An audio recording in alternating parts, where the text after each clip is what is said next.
Hey everyone, please subscribe to my podcast so I can reach my goal of 1 billion followers. I'm trying to build an app that lands you a date with the most beautiful celebrities, but only when they turn 80. Let's go!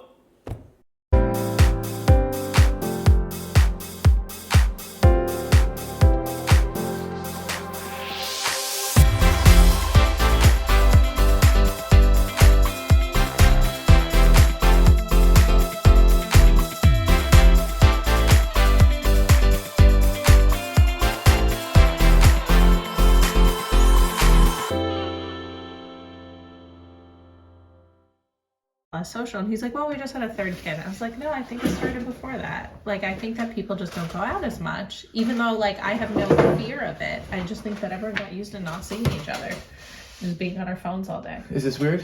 No, it's not weird at all. Like, I'm happy to see people. I just think that, like, people don't make the effort as much anymore. I mean, is that really the only thing you think that's changed? No, I mean, I think for people who have older kids, like the older kids, a lot of them are really messed up by it.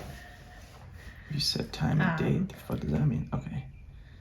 But for me, that's what I think has changed. Yeah. So, I mean, our job is to meet people all the time. Right. Like that's the thing that killed me. You know, when it hit, it's just like my whole world just vanished. Like I love the job because I just got to go out and meet people all the time. Same. And I did not pick this job because I wanted to sit in my house all day. Right. Although you write, like you're constantly writing. So how do you not spend a lot of time by yourself?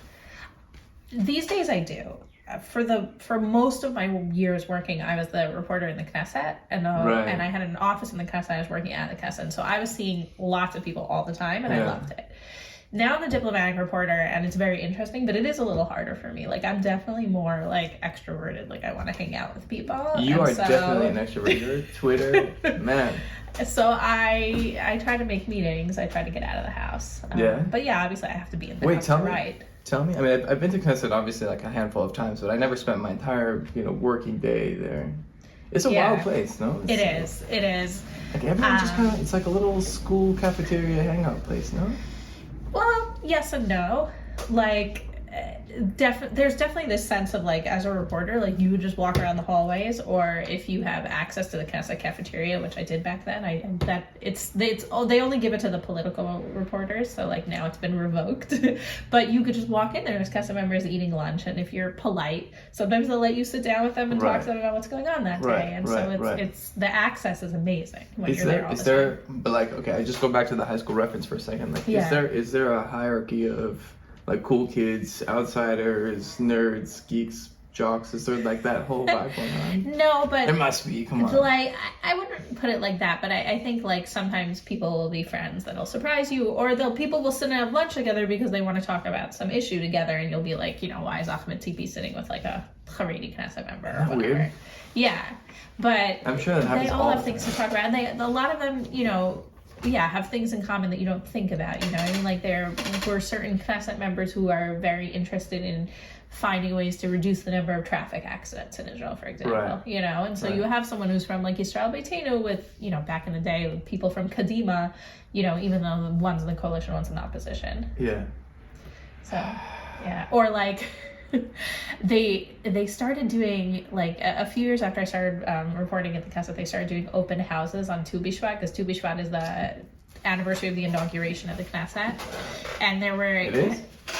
and they still do it to this day. It was like a tradition that they started in, I don't know, 2014, 2015, something like that.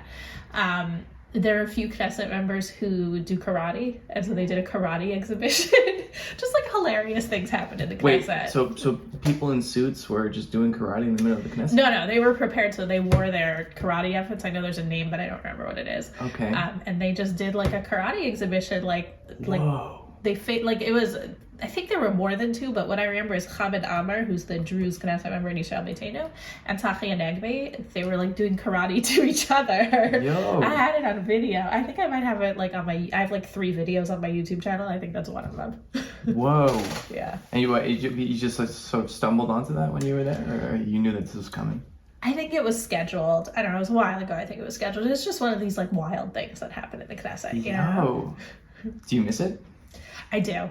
Yeah. I miss it. First of all, I miss it right now because that's where the center of the action is right now. Right. Politically, but I also miss it because I liked having like people who I saw regularly at work.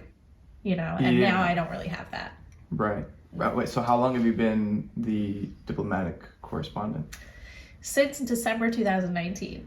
Oh, wow. It was quite the time to start. Holy shit. Yeah, I started immediately with a trip to Portugal, or Netanyahu flew to Portugal. But then I was at APAC right at the beginning of the pandemic, where it was like a super spreader event. You know that whole thing? No.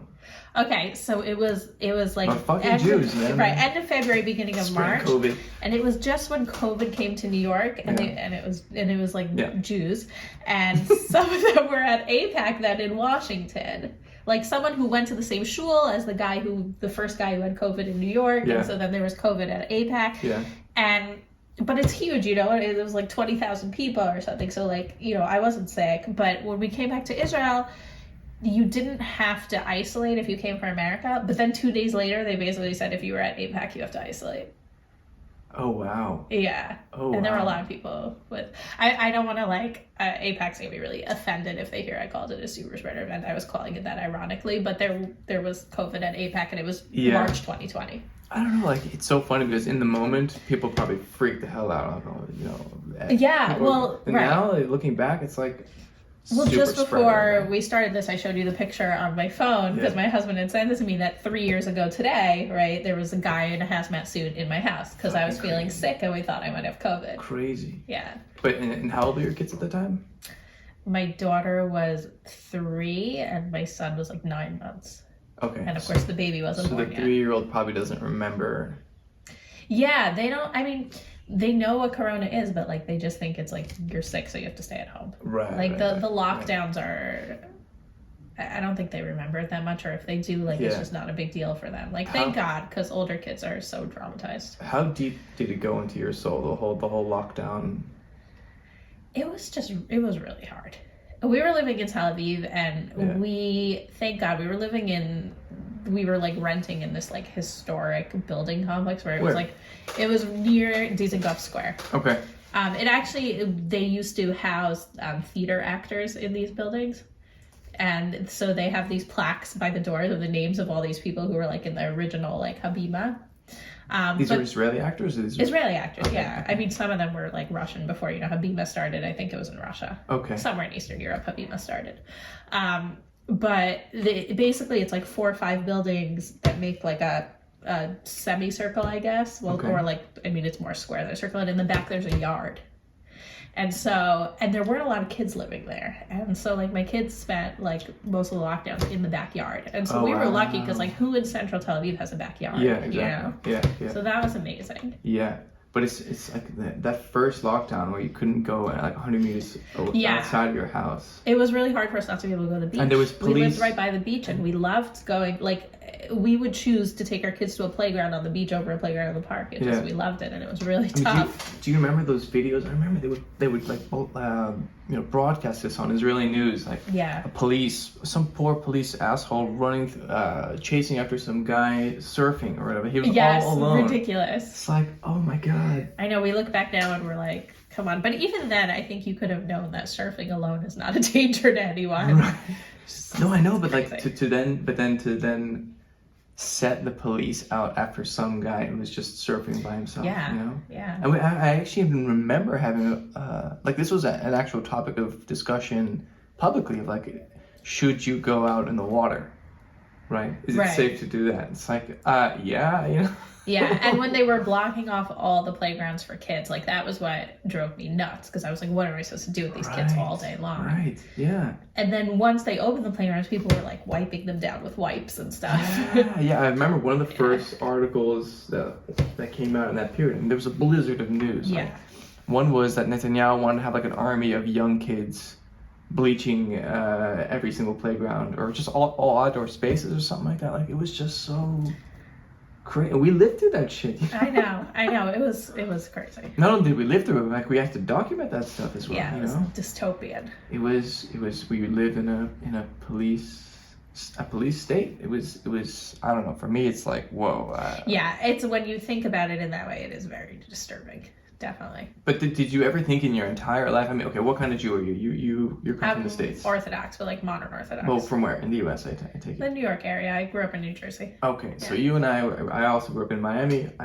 We come from an open society. We live here. It's also completely open, and then to actually feel as if you're living in an authoritarian state, it's jarring. Yeah. You know? And you're sort of like, well, everyone's doing it, so it can't be that bad, but it was not good.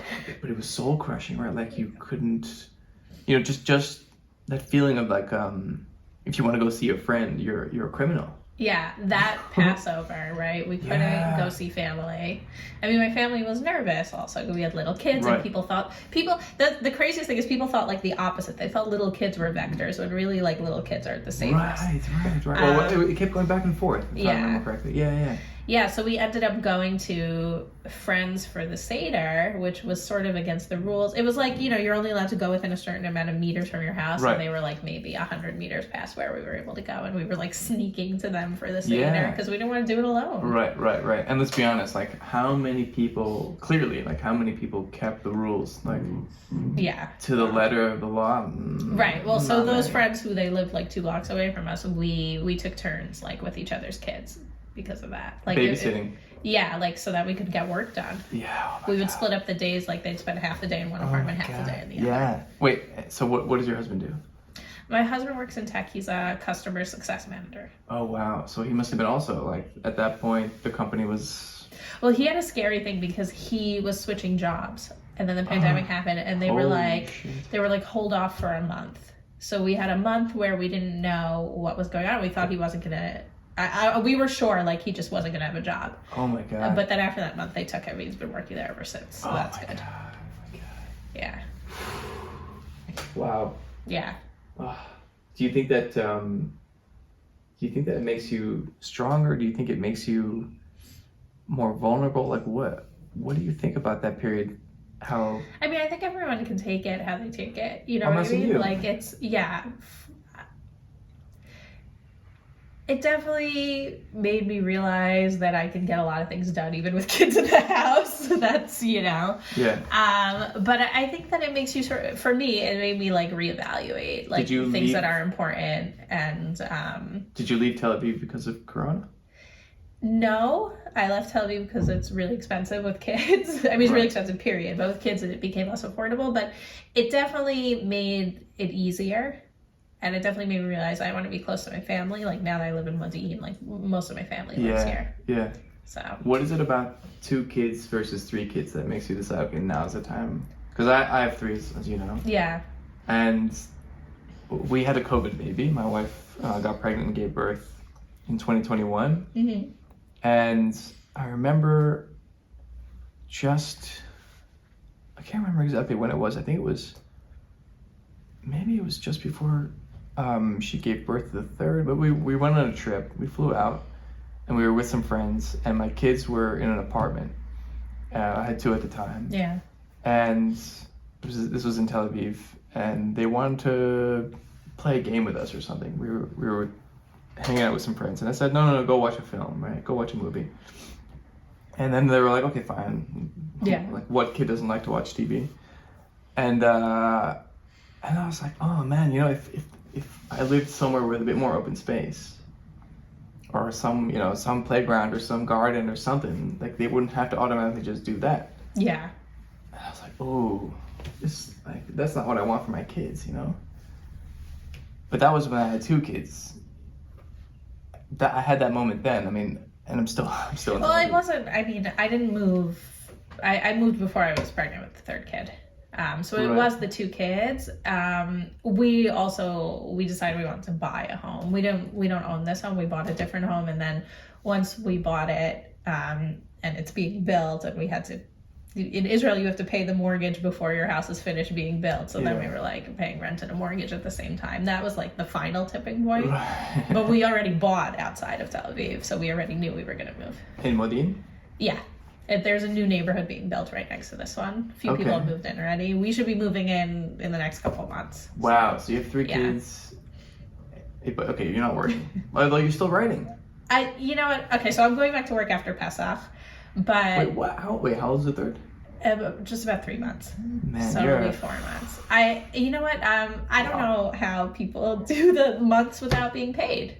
Right. Like I don't know. Like, you know, I'm not like poor, but I don't know how people like work, you know, go for months without being paid in Israel. Like, we're not able in to any do society. that. Yeah. No, I don't know. I guess there are people who I guess the husband makes enough money that the wife can take a few months off, but not this family. We make the same roughly. It's so weird to say, but it's such that is like a real 1% kind of lifestyle, right? Where just one parent can work. Well, when I was growing up in the U.S., like almost all of the moms I knew didn't work. My mom worked. My mom was a lawyer. Like, she worked really hard, and I knew a couple moms who worked, but like almost everyone either didn't work or they worked like part-time. How does that affect you that you said your mom worked really, really hard? Yeah. Because that's your role model, right? That's the model that you have. In my home, yeah. Right. No, I mean, I never felt like my mom didn't have time for me, you know? My dad is here. He's delivering something for me. Hi. Hi, Dad.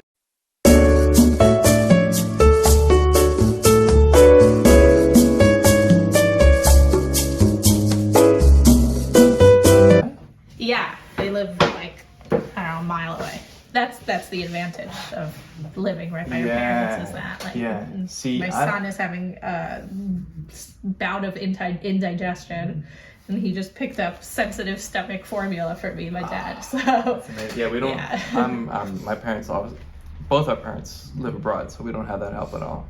But I can imagine that's like it's like a third parent. Yeah.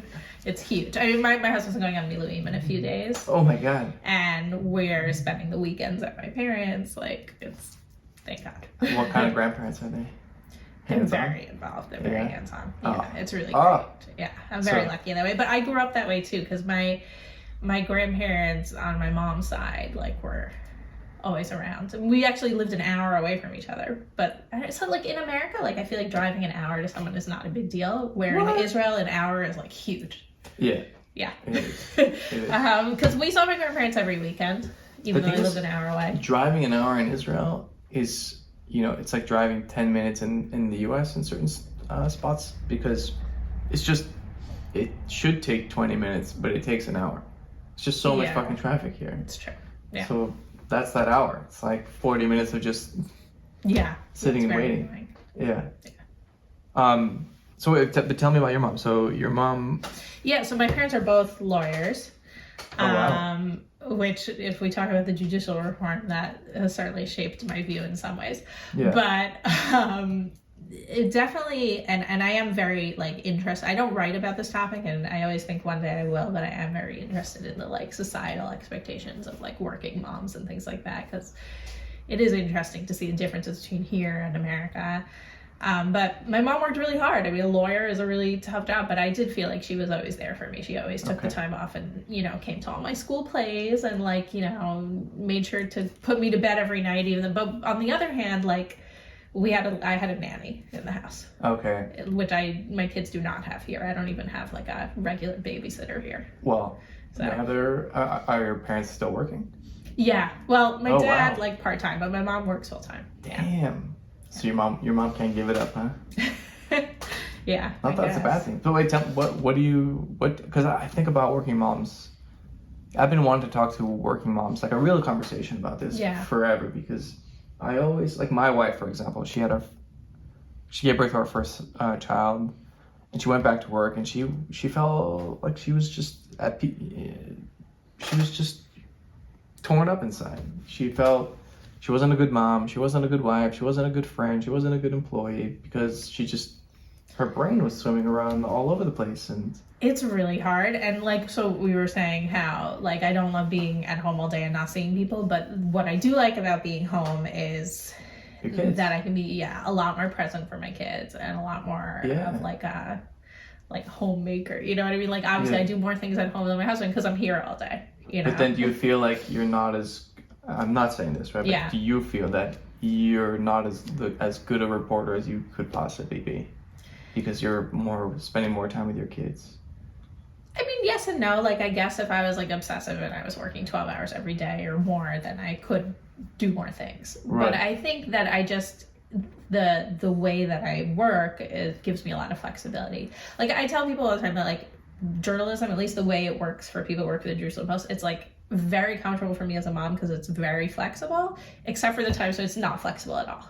Right? Meaning? Just to say day to day, like I'm at home and I have to make meetings with people and I can make the meetings at times that are comfortable. But if there's breaking news or if it's like 10 in the morning and the prime minister says there's a press conference at 6 p.m., then I have no flexibility and then I am like scrambling to find someone to take care of my kids. Right. Or if I have to travel with the prime minister, then I have like 2 days to work out the logistics between my husband and my parents. And then if I really need my in-laws, they live in Renano, which is a little farther away. Right. So if the prime minister flies somewhere, you're going automatically. Like 9 out of 10 times. Yeah. It's kind of a weird question, but do you ever get sick of it? Do you ever get bored? I've not gotten to that point yet, but the person I replaced had been doing the job for 19 years. Right. What's his name? Herb, right? Herb Kanan, and he still writes for the Jerusalem Post, but he doesn't do like news reporting anymore. And he had gotten very tired of it. Like the previous year, he had flown with the prime minister 9 times. Right. And he said once he realized it wasn't, I mean, I don't want to speak for him, but he said once he realized he wasn't really enjoying it anymore, that was when he realized he shouldn't be doing this job. Good. Yeah. I think that's yeah, I mean, that's appropriate. Yeah. I only did it once. Also. That's the thing, that's why I said, I opened the door to my house, I looked at you, I said, you look familiar. So which trip did you fly on? That must be where I know you from. Trump. Okay. With a peace plan. January so I was there. Yeah. January, I'm sure you were. January 2020. That was the flight when 2021, wasn't it? No, it was 2020. You're 2020, right. just before it was the right world, before the pandemic. Just before, yeah. And actually, I don't know if you remember this, but on the flight, was it either to Moscow? Because we went to DC, then to Moscow, so that Bibi could rescue that Israeli backpacker who smuggled drugs or something into Russia. What a fucking idiot. Nama, what was her name? Nama Yisachar. Yeah, God, that was so weird. It was so dumb. The whole country was like obsessed with this one poor backpacker who had like a little bit of weed on her somehow in Russia. Yeah. Anyway, on the flight either to DC or to Moscow was when Kobe Bryant died. Oh, I did not remember that. Okay. Yeah, I think I even remember that Bibi tweeted like, "Oh my God," which is like unfortunate that he died. Very weird. Like, do you think Bibi knows basketball? I don't know, man. That guy's got a really broad range of interests, no? That's true. I heard he speaks French, for example. Like, really well. Really well? I'm not sure, because he doesn't speak it in public. If he spoke it really well, I think he would speak it in public, but I think he understands. Why would he speak it in public? Why not? He could give an interview in French to a French newspaper. I don't know. He doesn't do that ever, but I think he understands it. Like, I think he like learned it in school or whatever. I remember the CEO of Olive Farms. Yeah. Didier Toubia. He's French. And Bibi came to tour the office because they make those 3D printed steaks. Yeah. Sorry, cultivated meat. Yeah.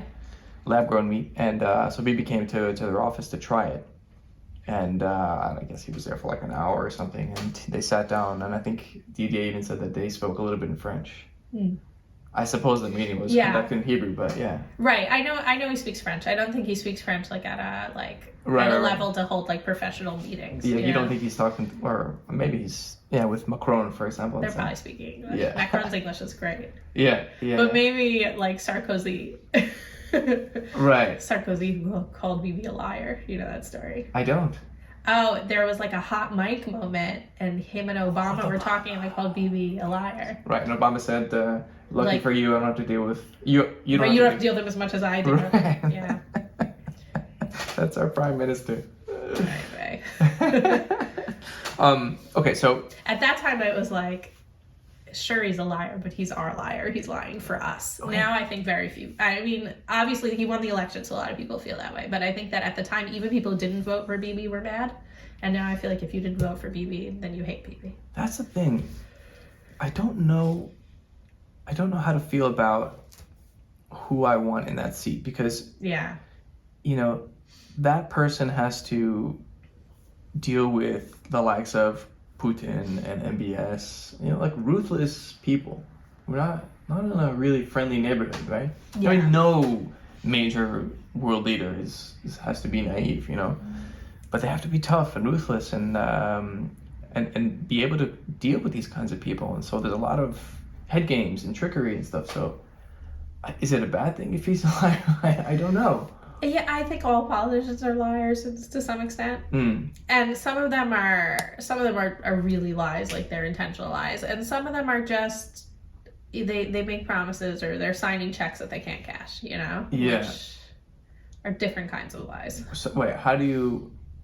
To me, a lie is a lie. So how do you differentiate? I'm not saying one's good, one's bad, but to me, like politicians have a lot of intentions and things that they want to do, and then reality comes. And so, people who will be like, well, you promised this in the campaign and you didn't do it. Like, obviously I think you have to look at the whole list of things they promised, and see what kind of effort they made and what they achieved, and not look at each individual thing and be like, oh, you lied because you didn't do this. And I think a lot of times people do that because a campaign, I think, is a statement of intentions, but you can't always do what you intend. That's what I mean. Okay. So you cut politicians some slack in terms of what they promise or what they intend to do. Because it's not like it's completely up to them, right? Right. And even Bibi, I mean, right? He is not actually a dictator. Right. As much as, people like to accuse him of being. Yeah, it's more, it certainly doesn't seem like he's really pulling the strings on this whole judicial reform. No, it doesn't. It's like, when the Attorney General said that he's not allowed to be involved, I was like, well, that's fake. Like, he's not involved behind the scenes. But now I almost wonder if he's using it or if he had been using it as a bit of an excuse so that, like, other people can do it. What do you mean? Because it's like, Bibi's favorite things are not like domestic politics, right? He likes to focus on security issues. He likes to focus on international relations. And so he was like, okay, I can't deal with this. Great. I don't want to deal with it. Yeah, let Yariv Levin deal with it. But now it's become such a issue just for cohesion of the country that, like, he has to be involved, but, like, legally he can't be involved. So it's like now it's like a mess for him. I think in the beginning it was convenient for him. It's also what's so weird. This whole judicial reform thing is bizarre on many levels, but, like, one is that people outside the country really care about this. Like, Biden is making statements about, not just Biden, but, like, Larry Summers, like, it's just people. Well, it's weird and it's not weird because I think, like, the protesters, right, are comparing it to, like, Poland and Hungary. Yeah. It's not that, like, I care so much about Poland and Hungary, no offense to any Polish or Hungarian people, but definitely there was a lot of attention given to it. And then there's a lot of attention given to Israel in general, so like, those two things are compounded. Why is there attention to Israel in general? No. Yeah, well, that's... that's a big philosophical question. Well, why do you think? I have my little mini reasons, but... Tell me your theory. I'm interested. Okay, so one is... so we are these characters that appear in the books of billions of people. Right? Yeah. That has spread through all around the world, right? And so it's kind of curious, like, oh, like those people from our book. Yeah. What do they have to do? This little crazy little mini tribe over there. Like, what? So there's interest, right? And it's relevant to some central core of their culture. Right? Which is weird, right? If you think about it as a Jew, that anyone would care about me, even for like a microsecond, right? Some person in Europe that really has no interest at all in this country or what happens, like it affects them not one bit, right? Mm-hmm. But yet they still care to read about what's going on here. It's so bizarre. Yeah, and it's weird because the Western world has become more and more secular, but they're still obsessed with Israel. They're still obsessed with the Holy Land. Yeah. Why? Okay, so tell me your theory then. Yeah, I mean, that's part of it. I think that's a big part of it. I mean, just that even though the world's become more and more secular, the Christianity is just like so at the core of the culture to the extent that, like, I think you notice it more as an outsider in a way. Like, I feel like for me, like growing up, like, right, as a minority in the United States, like you realize how much Christianity permeates like a lot of things, whereas to like a secular, like a WASP type person in the US, like they don't even think about Christmas as a religious holiday. They're Right. like, it's just Christmas. And So- I'm like, no, actually that's a different religion Wait. that I'm not part of. Well, you said that Christianity is deeply steeped in the Western culture, but I actually don't see that. Like if you think about living in Israel, for example, Yeah. even in a place as so-called secular as Tel Aviv, Friday night comes and the streets empty. Oh yeah, no, You know, I like the mean whole- religion is much more deeply like embedded in the Israeli culture The than God the West. question is everywhere here. Correct. Yeah. That's true. But I still think that like there's something deep in the culture, like you were saying that you know Okay. the root is here, Yeah. and even people who don't think about it that way, it's just part of the culture, you know. And it's one of the things that's remained is that the fascination with this place. Like there are Right. enough religious people, and even people who are not religious, that realize that it's important to people in the world. Well, in America, yeah. it is explicitly religious because you do have the evangelicals who really care about Yeah. what's going on here, right?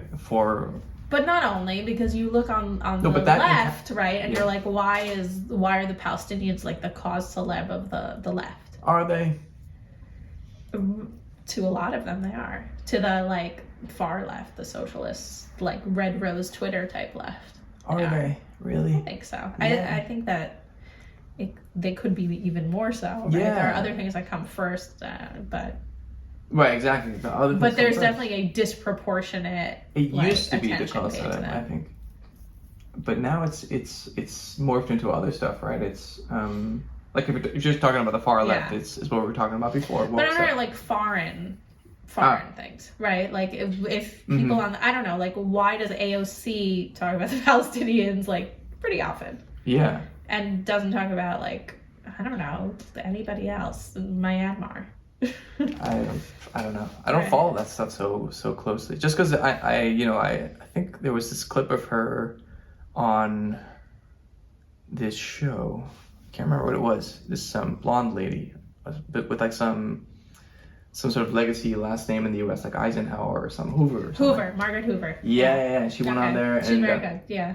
Yeah, she's very good. And she was asking AOC all these questions, and she just clearly didn't know what the hell she was talking about. So I was Right. like, okay. Right, and so like, but like Disqualified. Palestinians are like weirdly like a buzzword. Like there was also a thing that the Democratic Socialists of America in New York, like they sent out like a questionnaire to candidates or I don't remember the exact details of what it was, but like one of the things they said is like, would you visit Israel? Okay. And like if you would visit Israel, then like you're a baddie. Just a visit? It's something like that, yeah. Oh my god. Yeah. So you have like Richie Torres, right? Yep. Who is He's the gay black dude, right? a gay Afro-Latino. Okay. Dude. Whoa, like wow. he's like he Damn. should be, and he's very progressive in his politics in most things. But he's pro-Israel. He Right. realizes that Israel is like a diverse society where gay people can live freely, and he's pro-Israel. And so like even though he has a lot in common with like the quote-unquote squad in other areas, like he's not a member. Really? Just so he just gets disqualified? Yeah, I think it's also because he's like a coalition builder, you know, like he's someone who's more willing to compromise in order to make incremental progress, whereas most of the squad is like pretty radical in that way. Okay. So it's like even though they have the same end goal, like he's more willing to play ball with the liberals as opposed to the Democratic Socialists. Right. Okay. So you said something that is interesting, also in the context of this judicial reform, is that Israel is a diverse and open society, and I think one of the things that has struck me is this whole judicial reform thing. It really clearly hit a nerve, right? Yeah.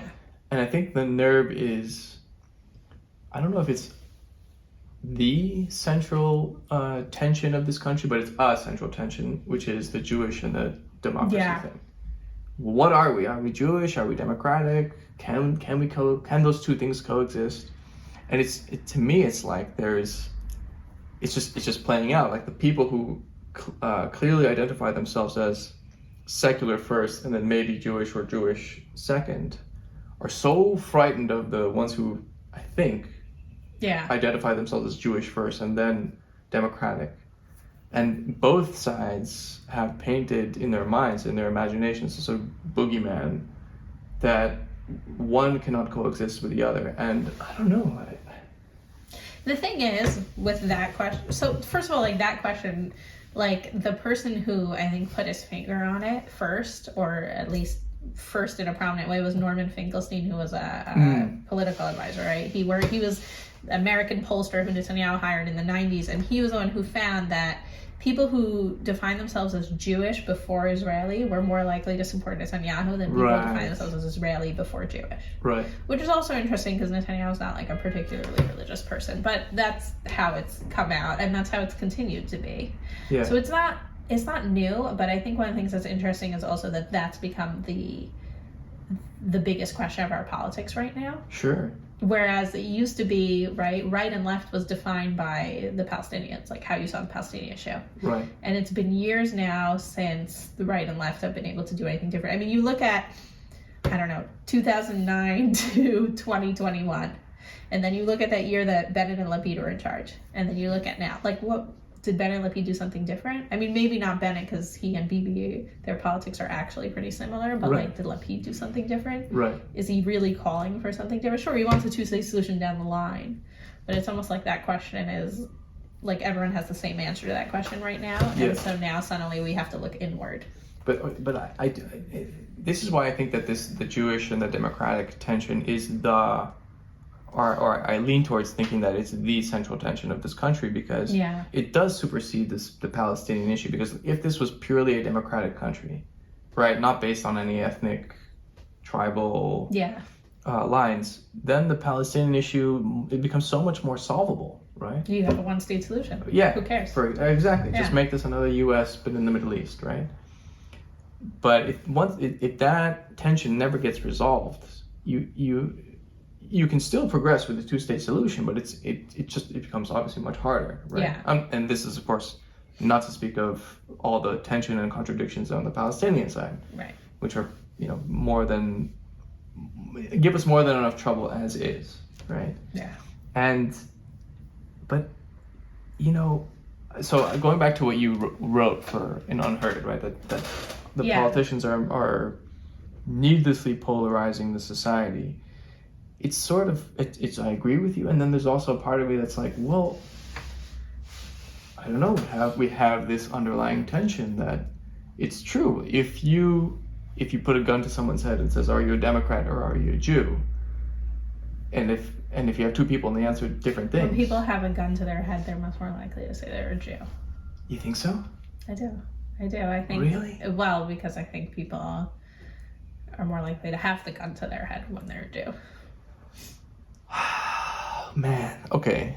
Let's go down that rabbit hole, because I like to think maybe I'm delusional, but it's like that there's no atheists in a foxhole theory, I just think that, like, if you're in a life-threatening situation, then people, or you're in a situation where you need to think about what, like, your life is about, then I think people are more likely to come down to that. But I don't know, maybe it's because that's the surrounding side. This might be a question of our backgrounds and our beliefs, but so I'm Jewish, and I'm how I define that, it's not really relevant, but like I'm Jewish to my core. Yeah. And I'm really, I love my tradition, right? How I observe it, it's, it doesn't really matter to me, but like I observe something of it and I want to pass it down to my kids. And I think it's important that this country exists, and I'm really grateful for it. But if you said to me, gun to my head, what do you choose, democracy or your niche tradition? And it is a niche tradition when you think about, the spectrum of what's out there and across the world, right? We're 0.01% of the population. But like how could we possibly say that the Jews got it right? Like clearly we didn't.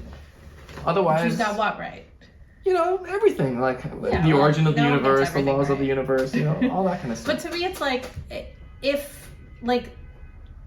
if I just wanted to live in a democracy, then why would I have moved to Israel? Like, New Jersey is America's democracy. Yeah, no, for sure. The reason I'm here is because I'm Jewish, because I feel like this is the future of the Jewish people. Now, I would like this country to be a democracy, right? I think that the issues now have like confronted a lot of us with the question of, well, if Israel wasn't a democracy, would you still live here? And that's a tough question. Yeah. Right. I'm not sure what the answer would be, because if Israel's not a democracy, well then what is it? Right. We don't know.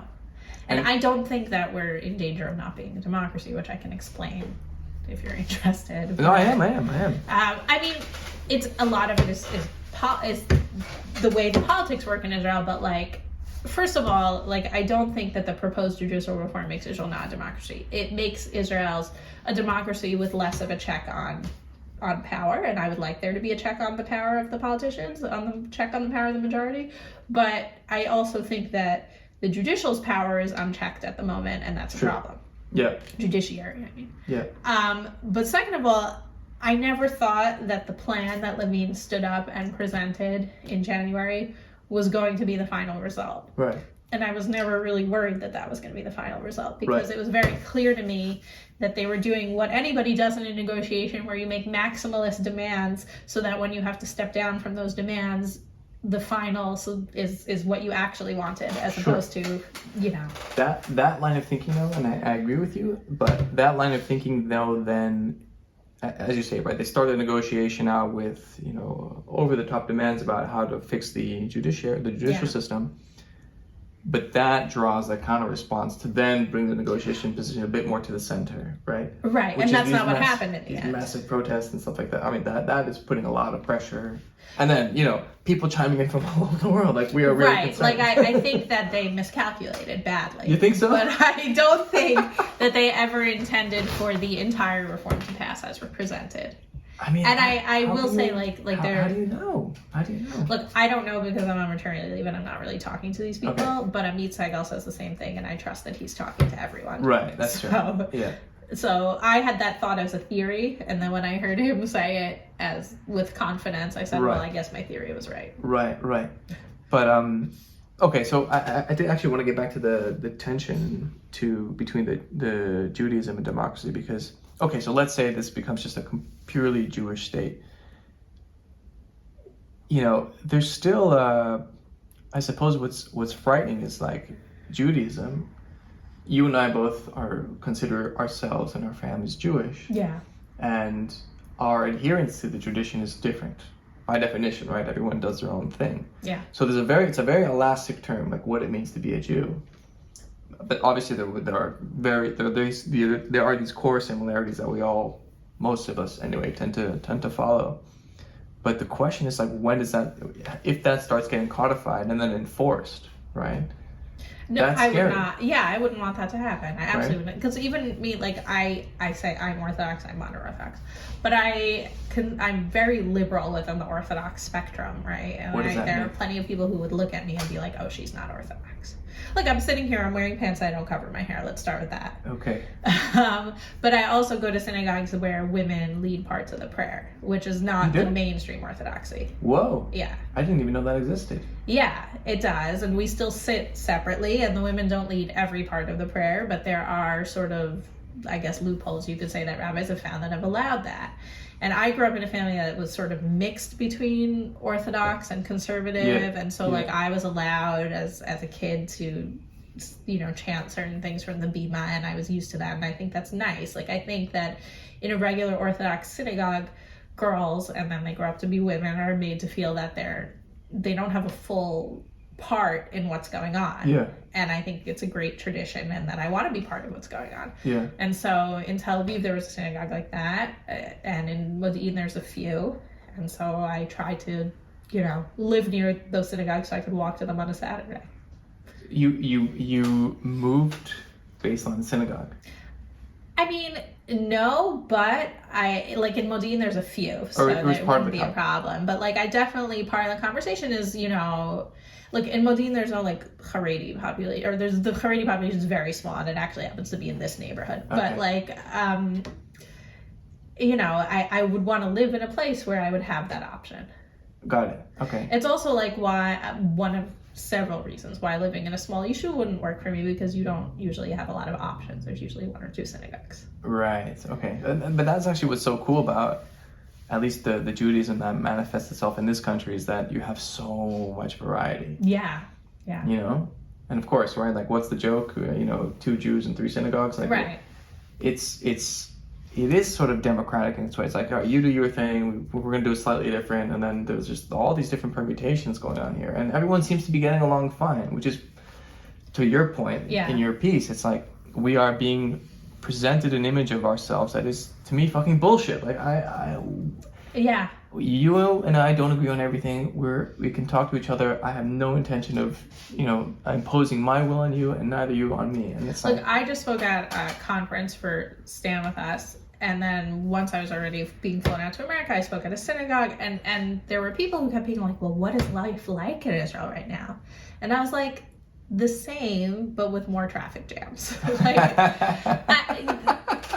I don't want to underplay it because this is like a very, very contentious time in Israeli politics, but it's also not like anarchy in the streets. It's anarchy in like a specific intersection of Tel Aviv. I don't know, because again, imagine every weekend there's hundreds of thousands of people leaving their homes to go shout in the street with strangers. Okay, let's actually understand what a protest and a demonstration is. This is not normal behavior, and this is the kind of behavior that you do when you think your way of life is coming to an end. Were you here in 2005? No. Okay, so I had just moved here in 2005, and again, being Orthodox, most of the friends I was making in the environment I was in were people who opposed the Gaza disengagement. And I was a teenager at the time, but I was going as a teenager with my fellow teenagers to protest against the disengagement like that whole summer. You were in Gaza? No, I wasn't in Gaza because I was not brave enough to do that, but I knew people who were. But I was at the Kotel. We had like mass prayers at the Kotel and people holding hands, making a human chain across the country, and I was constantly protesting. Oh my God. And I see a lot of like what we were experiencing then and what people are experiencing now. It's just a different group in society. I mean, there might be a tiny bit of overlap. What was that? People felt that the implicit contract with the state that they had made was being broken, and it was traumatic for them. And I wrote this, I wrote it on Twitter, and what I said is that despite it was really deep trauma, and by the way, the protesters were treated a lot worse then than they are now. Like, and I'm not saying that the protesters should be treated worse today, because that's like the answer a lot of people give, but like back then you had thousands of people who were arrested, and a lot of them were minors. And now minors as in I knew a lot of teenage girls who were arrested because they were, hunkering down in houses in Gaza and things like that. And it was administrative detention, right? Like they sat for weeks in some cell without seeing a judge. Yeah. And usually none of them saw a judge at all. They were just sent home after a few weeks. Yeah. But anyway, like this was a really deep trauma where people felt that the state was not keeping its contract with them. But after it happened, the vast majority of those people looked and said, okay, we need to figure out how this happened, how we became people who the state thought that it would be okay to do that to, and we need to try to integrate more. And the religious Zionists and the settlers more broadly, or more narrowly, really tried to become part of the people more, and talk to people who are not like them. And that was their solution. Now, in this case, we have the protests, and I think these are people who think there is a danger of the contract being broken. And then they threaten to leave, to not serve in the army. But the pyramid is inverted here because these are the elites, essentially. Right. The high-tech people want to move the money out. I mean, these are people with a lot at stake. Right. Well, so what I'm saying is that they need to try to find a way to live with us. Like, if you give up, then you're giving up. Then you're leaving destruction in your wake. And instead, the people who are protesting but say they want to compromise and have some sort of construction proposal, like that's great.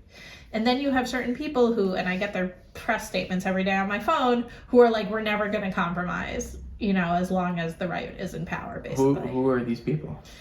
There's there's like these professional activists, and some of them were involved. No, they are though. Like, I know it sounds crazy. It does. Like, I don't want to be like a conspiracy theorist, but like literally, like I get their messages on my phone every day. Honey, I'm going to work. Right. Don't forget your picketing. There's this woman who ran the gas protests, 10 years ago against the natural gas plant, and people who were in charge of the protests outside Mandelblatt's house when he was Attorney General, and then those people came together in front of Bibi's house, and it's a lot of the same people who are organizing the protests now. And I personally know people who have nothing to do with these professional activists, and they're worried about judicial reform, right? But it's like these professional activists have found a cause that resonated more broadly than their previous causes, and so they're taking advantage of the people who really care. And so I think that there's two things going on right now. You know what I mean? Like, I think that there's this like professional activist class that they're never going to stop weekly protests until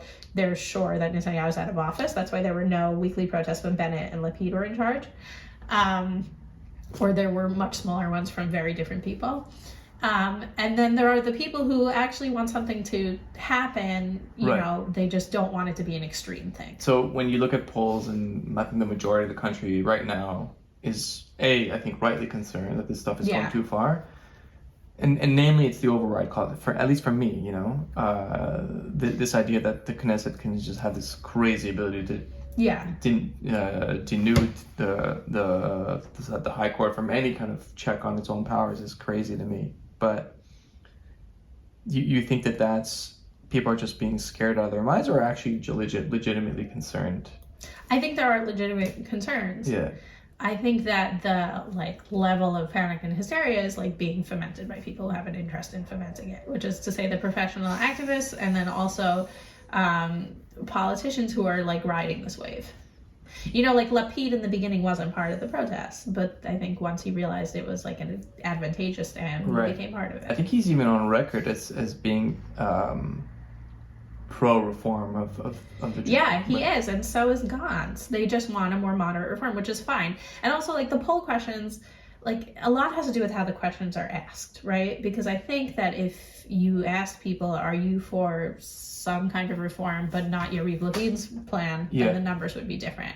It's the same when you ask people if they're for a two-state solution. It's there are wildly different results depending on how the question is asked. What do you mean? Well, if you ask people, are you for evacuating all the settlements? You know what I mean? Or are you for evacuating most of the settlements? Or are you for dividing Jerusalem? And the Palestinians are not going to agree to any solution that doesn't involve evacuating between most and all settlements. And, right. It's funny, the two-state solution is also a very broad term. Yeah, exactly. It doesn't mean anything really. Obviously it means something, but it's this box that's pretty hollow, right? There's not. Yeah, right. I mean, the Trump plan was a two-state solution, and most of the people who go around all day calling for two states hated that plan. So. Because it was him. Right. He ran that thing by himself. How do you think this ends? This, I think. You sound very optimistic. Look, right now the coalition, there were reports that the coalition is going to just pass a more moderate version on its own because they can't get in a room with the opposition, it's not working. And so that might be how it ends, but I don't know. What? I really think Lapid keeps saying they need to stop the process in order to talk. And the coalition keeps saying, no, if we do that, they're going to keep drawing it out forever, and then we're just never going to do anything. Right. So I feel the coalition just needs to say, we will stop for a limited amount of time, right? We will stop for a week. We will stop for 2 weeks. That is the time. And then we're going to continue based on whatever we work out in that time, which is the middle ground between the two. Because right now they won't even get into a room because of these, But it's so... I don't understand this at all. So the opposition, Lapid, Gantz, all these guys, they don't want to negotiate, even though the coalition is just steaming ahead with the stuff that they're being right. But then the other thing is on the coalition side is I don't think it's such a big deal. I think they could stop. They could say we're going to take a week or two off. But their argument, which also makes sense, is there is a process, a legislative process going on in which the opposition has a voice. Sure. Like, come to the committee, be constructive, and we'll work it out in committee like any other, even important laws are supposed to be worked out in the committee. They're not supposed to be worked out in a room behind closed doors. Right. So both sides have a point. And so that's why I'm just like, just meet in the middle already. I don't know. It's just like the fact that they're not even negotiating about the plan itself, like, because they can't even agree how to get into a room together to negotiate, is ridiculous. That's terrible. It's just about how bad our politics have gotten. What is going on? Why don't these people talk? We had 5 elections in 4 years. So everyone's just used to hating on each other all the time, and they never had time in between really to calm down and work together. That's what I think. I think that we're in this like heightened state. Like, usually when you have a couple years between elections, things calm down and people are able to cooperate. But still, though, we're in this bizarre state where, I don't know, 80% of our parliament agrees with each other on 90% of the stuff, and yet they, one block just supposedly, right? Yeah. As you pointed out, they do fucking karate with each other on their breaks. they don't know how to talk to one another. They this one is fomenting anarchy, and this one is turning us into Hungary. Yeah, I mean, and people always say it's like the Bibi question, right? It's like, if Bibi left, like, everything would be better. And it's like yes and no. You know what I mean? Because Bibi is there because he is like an avatar for something, for people who feel aggrieved and feel that he's their champion, and that's not going to disappear when Bibi disappears. Okay. Really? I guess you're right. Yeah. I mean, that is kind of what this is, right? It's absolutely what it is. It's I was at a dinner with some like a foundation that donates to Israel, and the board was here, and they invited me and a few other reporters, and there were 4 of us, and I was the last one to speak, right? And they were all talking about what's going on in Israel, and I was sort of like, well, what have they not said yet that I can contribute? That's always the worst part about being last, right? Is that the thing that you prepared has already been said. Right. So I ended up talking about identity politics, which is not my favorite thing at all. I really don't like framing things in terms of identity. But you also can't ignore that people feel their identities very strongly. Yeah. And I think that there is, a large swath of this population, possibly even half of Israel, that feels like they, even though they keep winning elections, their voice is not really heard because the court thwarts all the things they want to do. Right? Now, the other half of the population feels like if that half is out of control and no one's thwarting what they do, they're going to ruin our country. But like, that's, and so the half that feels that the court is stopping them at every turn, it tends to be, skews more Sephardic and skews more religiously traditional. Right. And those identities are often discussed in this political conversation. And again, just to make this even more bizarre, their champion is the Ashkenazi secular elitist, like super elitist. Yeah. But well, he wasn't a Mapainik, so he started out not as an elitist. Yeah. You know what's bizarre though about Netanyahu? So I voted for the guy this election. Just because I just didn't want to vote for Lapid. As a former journalist, looking to another former journalist, I think having one of them run the country is a bad idea. And honestly, Netanyahu did a great job. I moved here in 2010. He came to power in 2009, and in the 10 or 11 years that he was in power, we saw less violence. We saw economic growth. Yeah. We had a peace plan or whatever you want to call it, normalization treaties with Arab states. These are like monumentally impressive things, right? Right. I'm not saying he did it all by himself, but he was sort of in charge, right? Or he was the figurehead in charge. I don't know. I mean, okay, the problem, of course, is, and I'm not, blind to this stuff, is the corruption trial, which just goes to show you how highly I think of the other side. And then, and of course, just his bedfellows, right? I don't know if there's another way to put it, but like the Orthodox are just a drain, economic drain on this country, right? And it's not sustainable. Yeah. And still, I voted for the guy. And I come back to this, like, what do you want in your prime minister? I don't think that you need to have a school, like a scout, some pristine. And then, like, nobody, you're not going to have a prime minister who's like that. Like, you're just not going to. Like, well, Bennett, who's like that? Bennett seems clean, I have to say. Yeah, fine. He's not corrupt, but all politicians play games. Sure. Like, I don't think Lapid's corrupt either. But he plays games, and he calls people names and he slings mud, No, you're not gonna have a Boy Scout. But it's true, Bennett is pretty close to a Boy Scout. He also talks like a Boy Scout, you know what I mean? He's so earnest, and that's something that I always really liked about him. Yeah. But it has started to grate on me a little bit because, like, when it got to the point when, like, he did something that was, like, deeply controversial and that a lot of his voters felt was a betrayal, like, he continued talking that way, and it was, like, very clearly not speaking to the people who voted to him, and I was like, you need to snap out of it. Come on. He did something that was amazing. No, I'm not saying, but I'm saying that his voters felt that way, and that's what erased him politically. Okay, and so he needed to switch out of that mode. This is the what kumbaya mode. No, because no one voted, no one was voting for him. He went from prime minister to leaving politics. And not because he retired. And that's what's so fucked up about him is that he ends the we had I don't know how many elections in a row. Yeah. He comes in somehow, right? And he's the head of this coalition. The first time an Arab party in the Israeli government, like an actual partner in the government. And he's with secular people, he's with right-wing people. Yeah. He himself is, well, he's not a settler, but he identifies himself with the settler movement. Like, this is precisely what I want. Yeah. I want this kumbaya. I want to see it work, in action. And he gets punished. His voters say, "Go fuck yourself." Right. It's like, what? Why?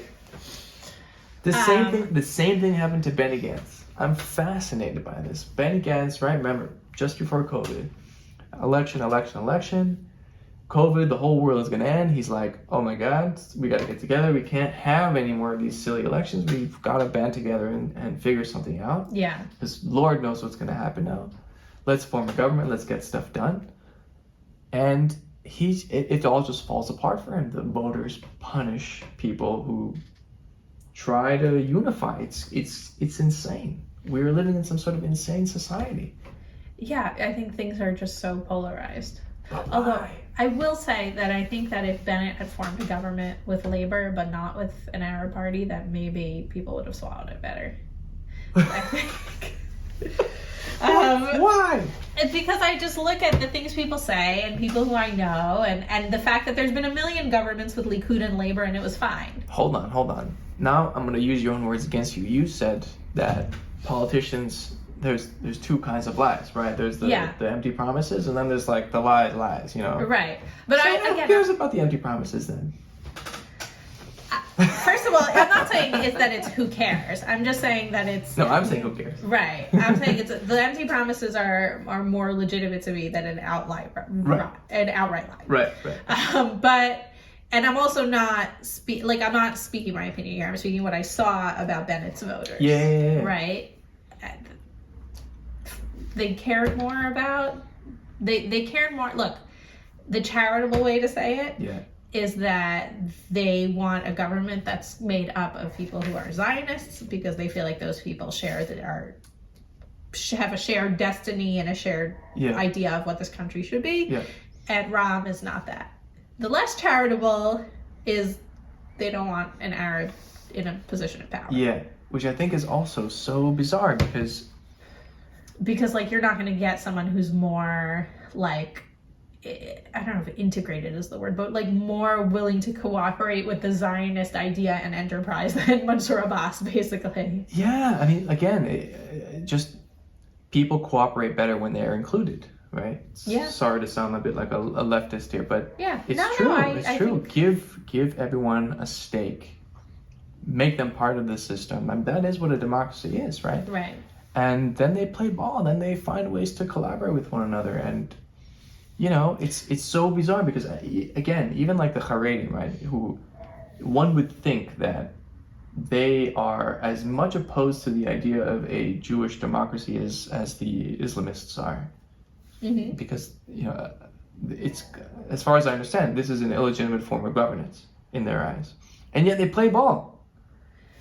Yeah, I mean, do they think it's an illegitimate? I don't think it's that they think it's an illegitimate form of government. I think they just think it's not like a Jewish form, like as in like there's nothing holy or special about it. Because like you have Haredim who run for office in New York City and state, right? Like it's not that they're opposed to democracy. It's just like they see the secular state of Israel in the same way they would see like the instruments of the secular state of Israel, the same way they would see any other state in the world. Right. Like to them, there's nothing Jewish about that. But am I wrong in thinking that they so they could take or leave democracy, But am I wrong to think that they see it as like a way station or a stop on the way to whatever the redemptive state is? Yes, but they're not supposed to take any action to bring the redemptive state. Like, it will come when it comes. That's the difference between religious Zionists and one of the big differences between religious Zionists and Haredim. Wait, explain this to me. Okay, so religious Zionism is that the state of Israel is what they say Atchalta de Geula, the beginning of the redemption. Oh. And that was why before the state even existed, you had religious Zionists who were signing up for the army because they wanted to be part of this miracle that God is giving the Jewish people. Okay.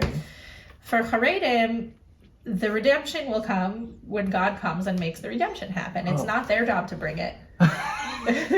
They live here because this is a safer and more comfortable place for Jews to live, and it's a holy place. It's, every 4 steps you take on this ground is a mitzvah. No wonder they don't work. But, well, that's a different story. But to them, the secular state of Israel, the apparatus of the state, there's nothing holy about it. There's nothing holy about the IDF. When you're a religious Zionist, you are taking part in bringing the redemption by serving in the army. Okay. Wow, I didn't know this. Okay, yeah. Cool. So that's the difference between Smotrich and even Itamar Ben-Gvir and, Gafni and Deri. Yeah. So what do you think? Even though Ben-Gvir didn't serve in the army. What do you think is actually going on? Like, is our society really falling apart, or are things actually better than they appear to us? I think things are better than they appear to us, but I think a big part of the problem is that the like elites who are protesting now, and again, it's not all of them, but I think it's the vast majority of them. Yeah. They have not felt the need to look outside their own bubble. Yeah. Like, I could say, like, I am a religious person, but, like, when I walk on the street and I meet people, like, they have no idea. And people say things without knowing I'm religious, or even when they know I'm religious, that are actually really insensitive or just really clueless. Like what? And, like, it doesn't hurt my feelings, but I'm like, okay. Like, okay, so, like, a year after I started reporting for the Knesset, I got married. And I decided not to cover my hair after I got married. And literally someone came up to me and was like, well, I really like that you don't cover your hair because I feel like when a woman covers her hair, she's like less approachable. And I was like, this is someone I worked with day to day and a nice guy, and I don't think he meant anything bad. But first of all, it was like a very personal decision for me, right? It's sort of like what I'm doing with my body every day. Right. And second of all, like, why is that woman not approachable? Like, why do you have to see a woman's hair in order to feel like you can approach her? Like, it's very weird. It's just because that person's culturally different to you, right? It's just because you're uncomfortable with that difference. Hang on a second now, because this is something I'm dying to talk to a woman about. All right. Okay. What is so special about a woman's hair that it's like you compliment it and it's like there's something there? I did this once just as an experiment. I'm kind of crazy. I went one of my favorite bakeries where I live on my street. I go there, pretty often. And, so you see the same people over and over again. I don't really know them, but I smile and say hello. Yeah. And one time, one of the people there behind the counter, a woman, she had, she kind of like blew out her hair. Okay. Like, usually it was in a ponytail. This time she blew out her hair. Curls, like really curly. And I was like, wow, looks really nice on her. Now, I was like, I'll compliment her. Yeah. So I really like your hair. Thank you. After I finished my order, and I got the fuck out of there. I told, and every woman that I've told this to says that I crossed the line. Really? Yeah. Are you not allowed to Well, I don't compliment? know that it's about her hair specifically, but I like if a man you don't know compliments your looks, then like you're like, is he hitting on me? Like it's weird. Yeah. Hair? But hair is your appearance. It's part of your appearance. And so I feel like it probably, to me, like at least if that was this, I would probably just take it in stride personally. Well, but I would imagine that it's just because you're commenting on her appearance. But here's my perspective, right? Yeah. Where it gets weird or possibly even offensive is if it's taken in a sexual manner, right? Right. I have been a man all my life. Right. I have been around men, and we've had these like sex talks, and never once has the quality of a woman's hair ever come up in like I really dig this woman because her hair X, Y, or Z. It's just like not a thing, Right. So that's why, like, for me, it's so bizarre. But like women, sorry, I shouldn't say all women, but a lot of the women that I do talk to, it's like, no, don't do that. So interesting. So tell me, like, back to your example. Well, I'm also like not one of these people who like immediately jumps to think someone's sexually harassing me. Like, much less now that when Me Too happened and like every woman in the world was like putting up statuses of like when they were sexually harassed. I was like, I don't think I was ever sexually harassed. And then like I would have friends who say to me like, well, what about when this happened? What about when this happened? And I was like, oh, I guess I just wasn't like deeply affected by that. You know, like it just, I was able to just shrug it off and move on. But it's again, like the threshold is different, right? Because maybe that woman thought I was harassing her, but if I had said that to you... Right, I think it's very subjective. He complimented my hair. Even this person with the head covering thing, like, I was not offended. I still really like this person. I think he's a cool guy.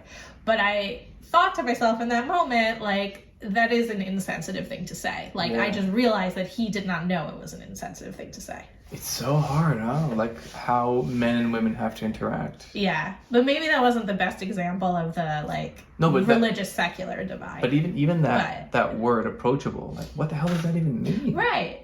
Like, what does that even mean? Like, right now, you and I can I approach you to have a conversation? I did it. Yeah. I'm not expecting anything else out of this. Just, I want to talk. I want to know what the hell's going on inside your head. Yeah, exactly. So it's so bizarre, huh? Like, why?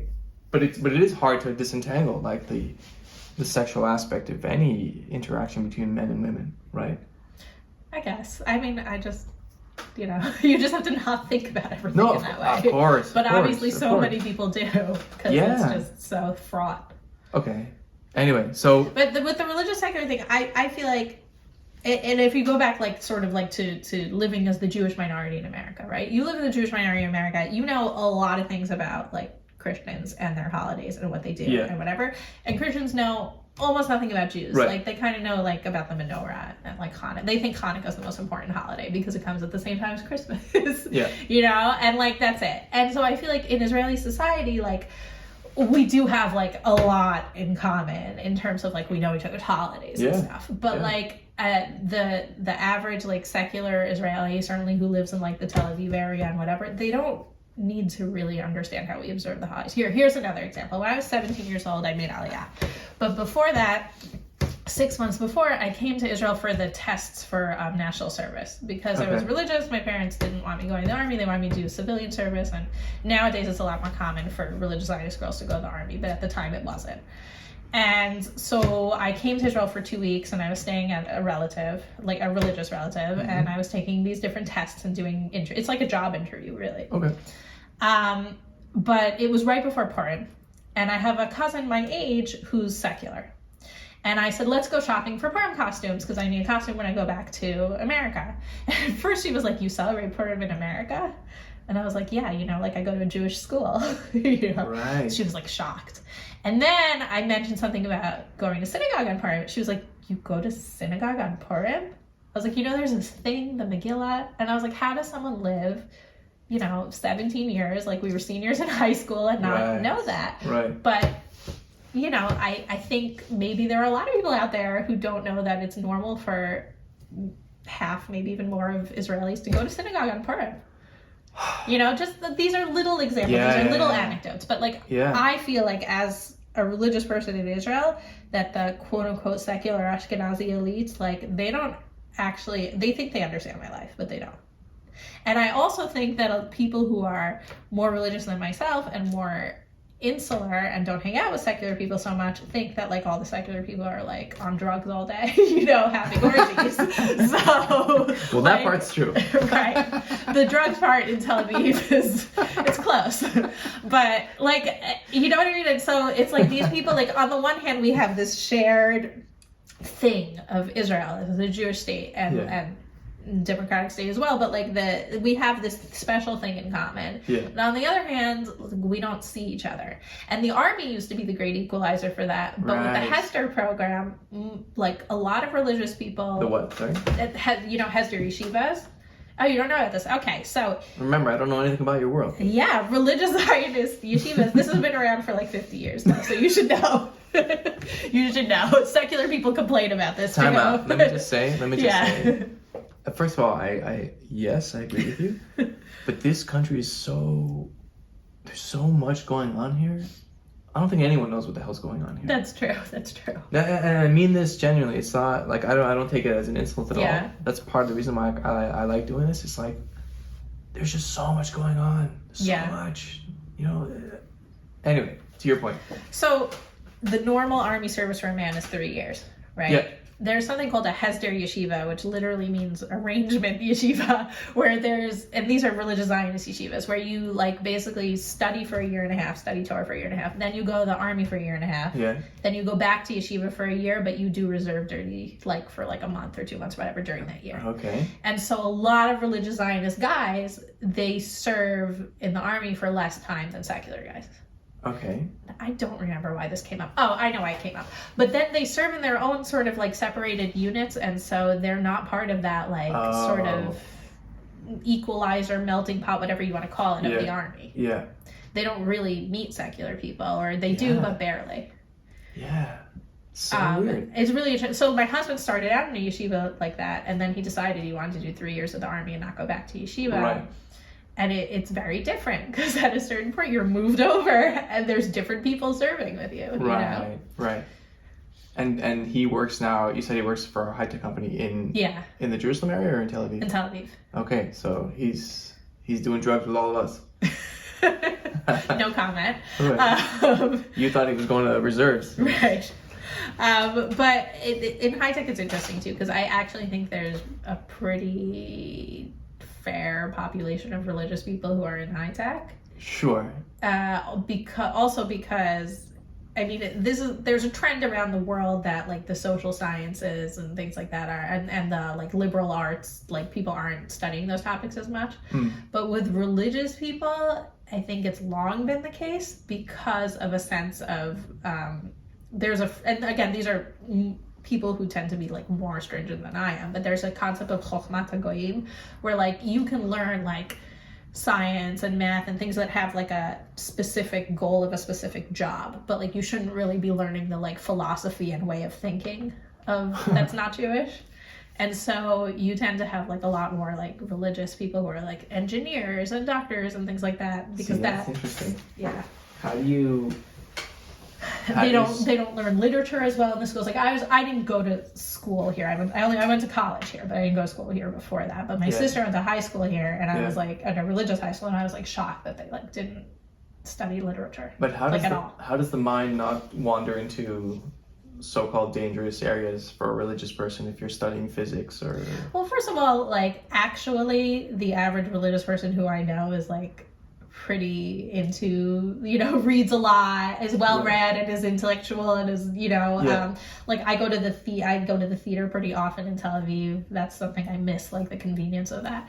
And you see a lot of kippot. So like it's like maybe that's the theory that you're not supposed to like have the wisdom of the other nations, but like they do. Got it.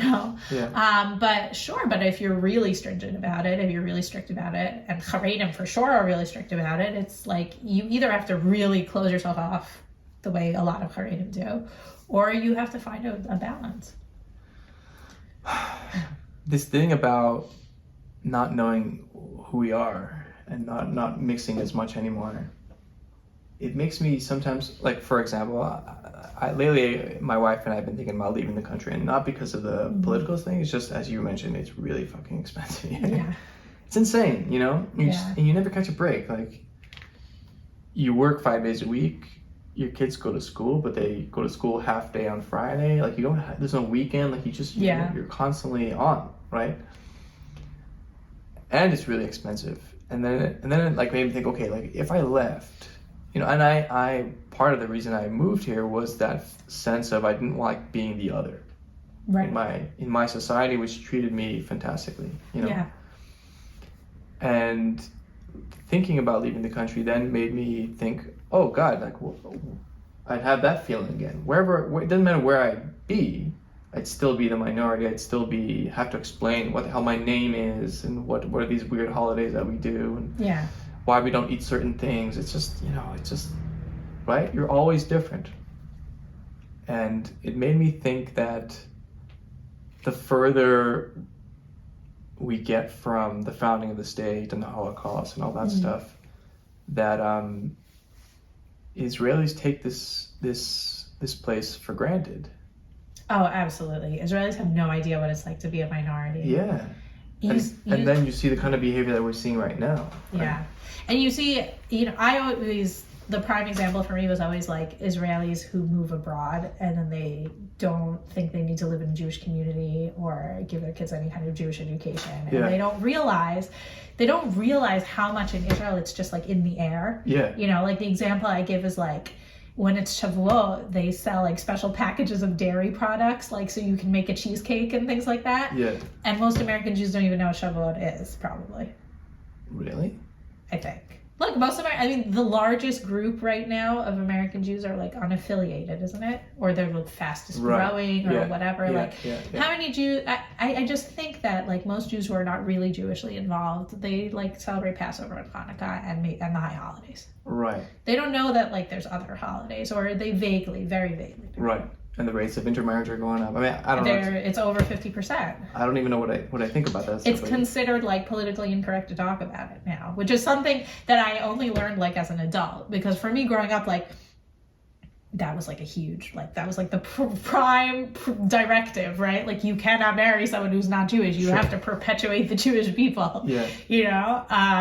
And then only like as an adult writing for the Jerusalem Post, meeting a lot of people who are not Orthodox, but like just have a very different perspective, because like my immediate family was Orthodox. Like my grandparents, my aunts and uncles, like none of them were Orthodox, but they were all married to Jews. So like it was just like it didn't occur to me when I was growing up in America that there were people who thought otherwise. But it's really like in the Reform movement, like you can marry a non-Jew, and it's, you know, and there's the children of, you know, where the father's Jewish and not the mother's, they're considered Jewish, which that doesn't bother me as much, to be honest. But like they don't even encourage it anymore. Like they don't even talk about intermarriage as a problem because they're worried about it alienating like almost everyone in their congregations at this point. Wow. Okay. Yeah. It's also, I mean, imagine you're swimming in a sea of non-Jews. Like what? You're not supposed to find any of them to be your partner? Like that's also pretty draconian, no? Yeah. Well, that's why for me growing up, like my parents were like, you're going to go to Jewish school, you're going to go to Jewish summer camp, you know? I did almost nothing I barely knew any non-Jewish people. Yeah. It's so, do you have to go, by the way? No, I was just surprised that my baby's sleeping so long. That's why I was looking at my watch. I was like, what time is it? How is it with 3? It's harder. We're like outnumbered.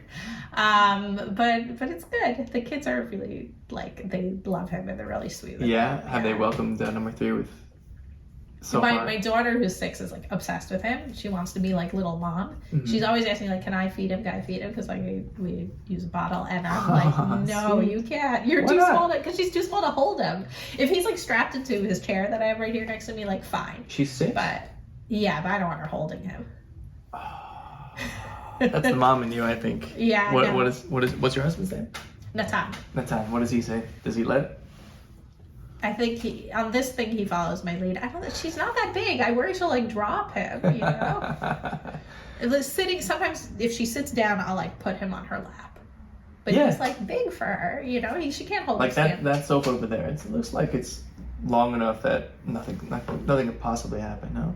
Yeah, she's like had him on her lap a couple times, but I'm like right there next to her. Like I don't trust that she can carry him. But like he lies on his mat and she'll like wave toys in his face, and like she could do that for an hour and she's entertained. My son, who's 3, like, and I think it's a combination of him being 3 and also him being a boy, like he just doesn't really care that much, like whether the baby's there or not. Right. Like unless the baby's in his way, then he cares. Yeah. But it's so funny to have 3 because it's just the patterns they're inevitable.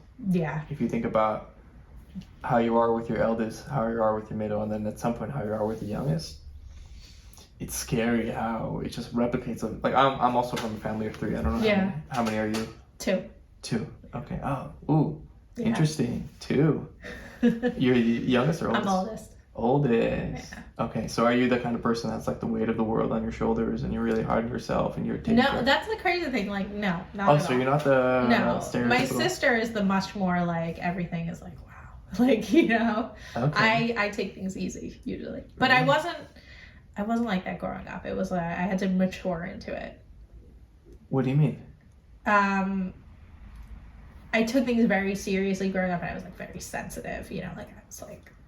Cry over things and whatever. Yeah. And as I got older, I was able to take things easier, to like take them in perspective of like this is not like life ending. Okay. Yeah. Funny.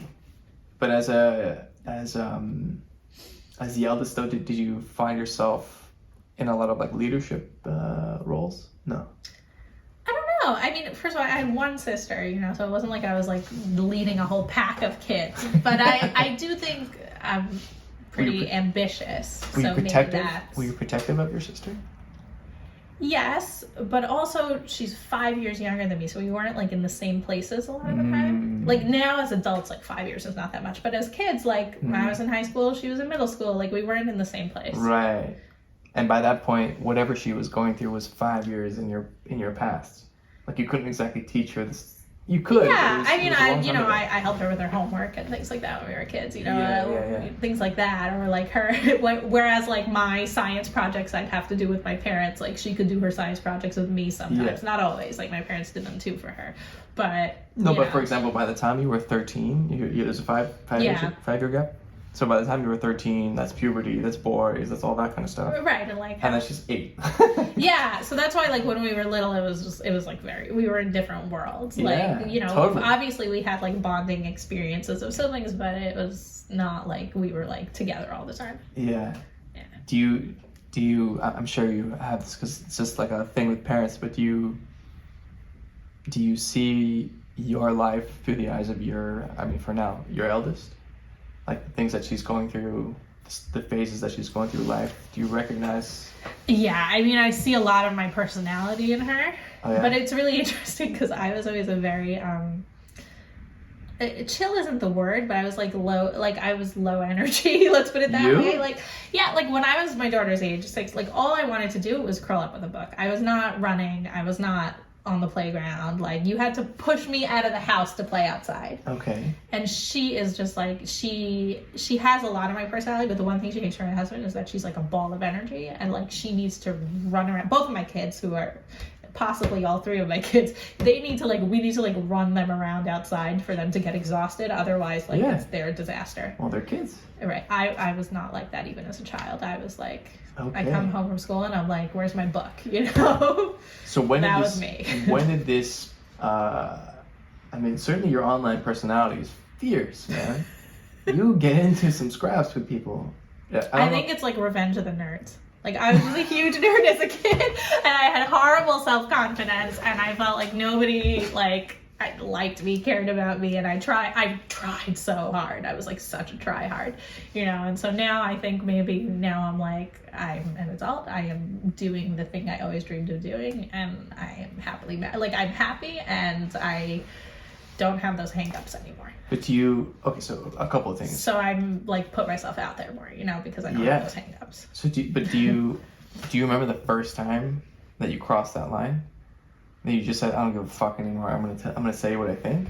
I wouldn't say I don't give a fuck anymore, but you know what I mean, right? But you in a sense you don't, because you let it out, right? You live with it. Yeah. I don't know. I will say, we go over talking about the sexual harassment things and that, like, I had a lot of hang-ups about boys always. And so I think that, like, finding a nice guy and getting married, like, took, like, a huge, like, weight and stress off of me that I always had in my life, that I was always thinking about, like, what are people looking at me and thinking about me and saying that? Yeah. Isn't that, it speaks to this thought I have, or this philosophy, that the ultimate source of confidence is love. That's a very beautiful way of putting it, and I think that's true. Because is that you feel like, and I don't want to, like, no knock on my parents, because I think they were very supportive parents, but I think, that gives you, like, a certain level of support. So long as you know that whatever screw-ups you made, that there's someone there that says,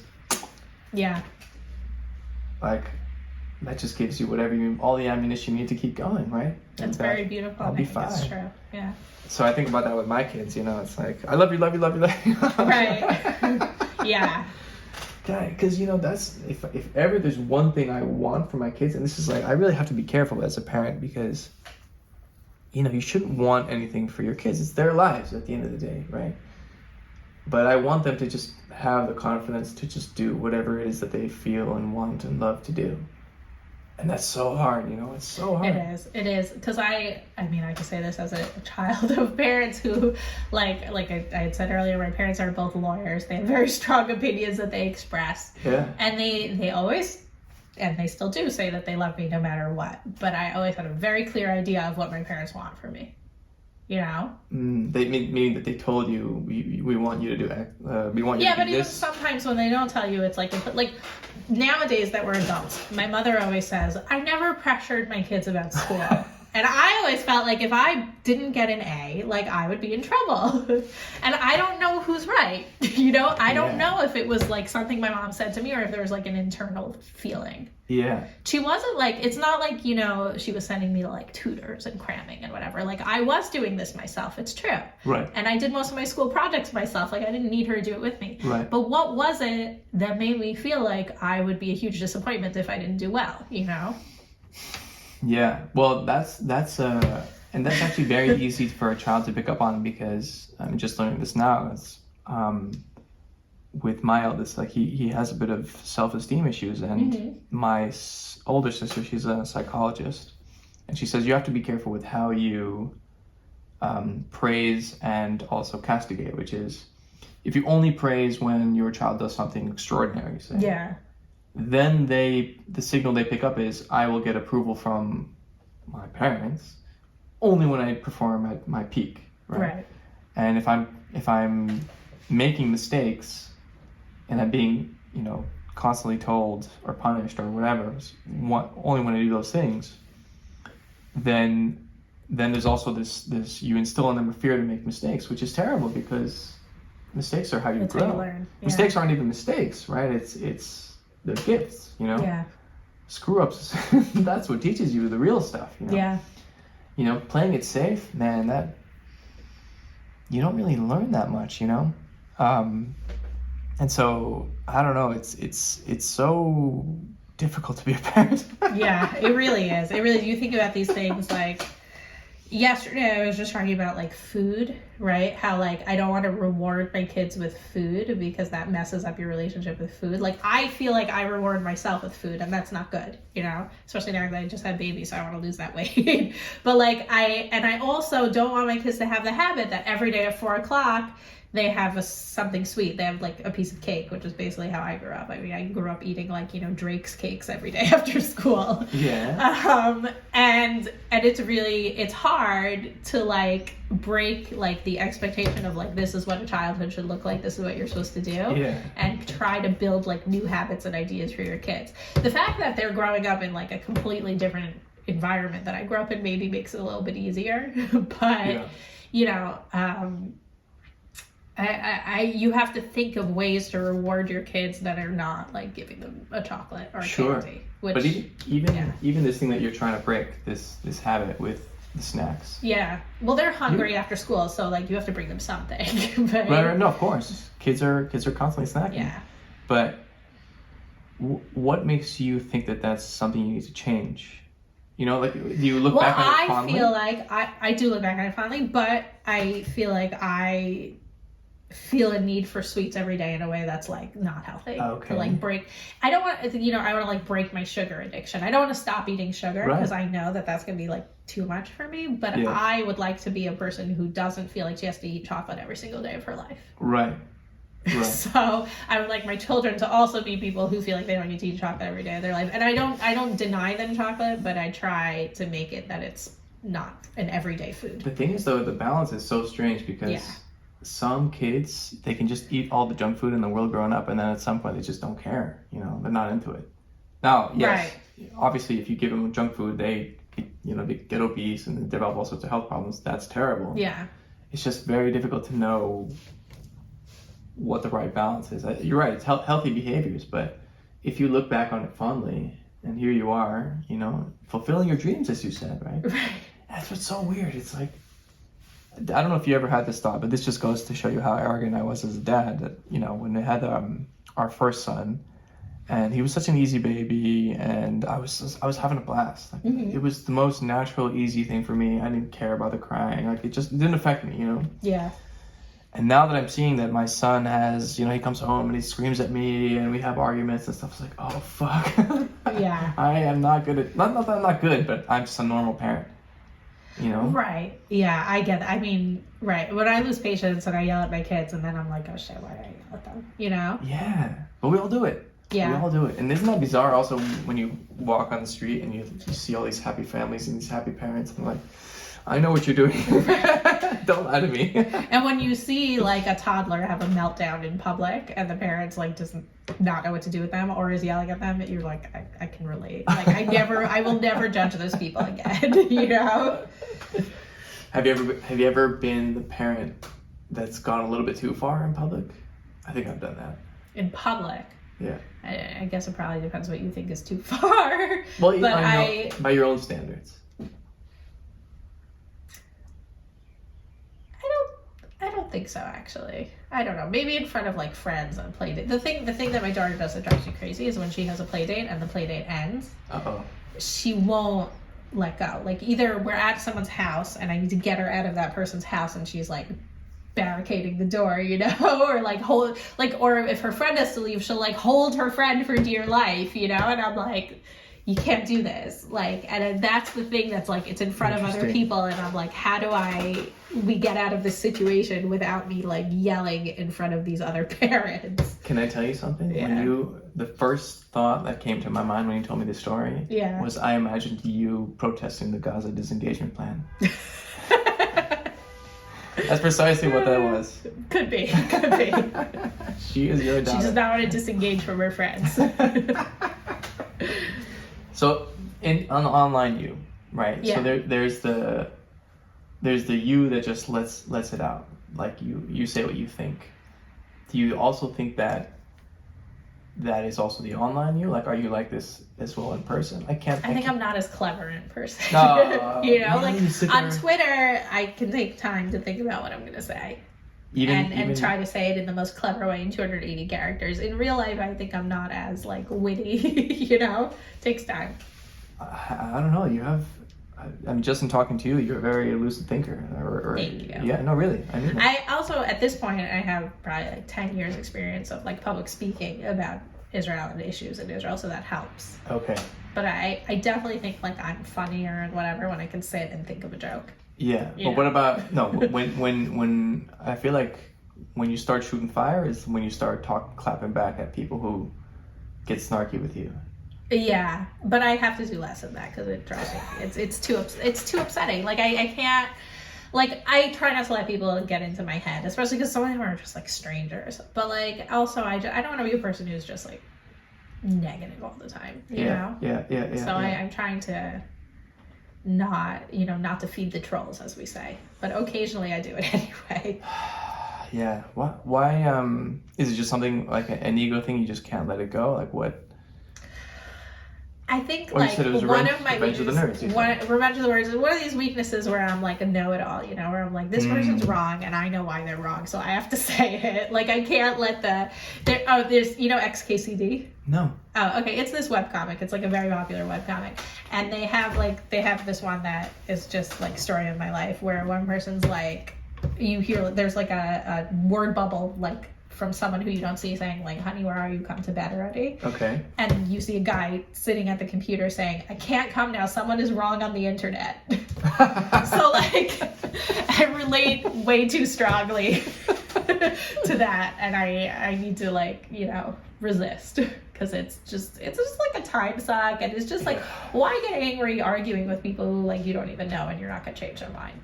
You know, so when I do it, I always afterwards I'm like, I can't believe I just did that. Most of the time. Yeah. I will say that like as an early career move, like arguing with people who had a lot more clout than me helped me.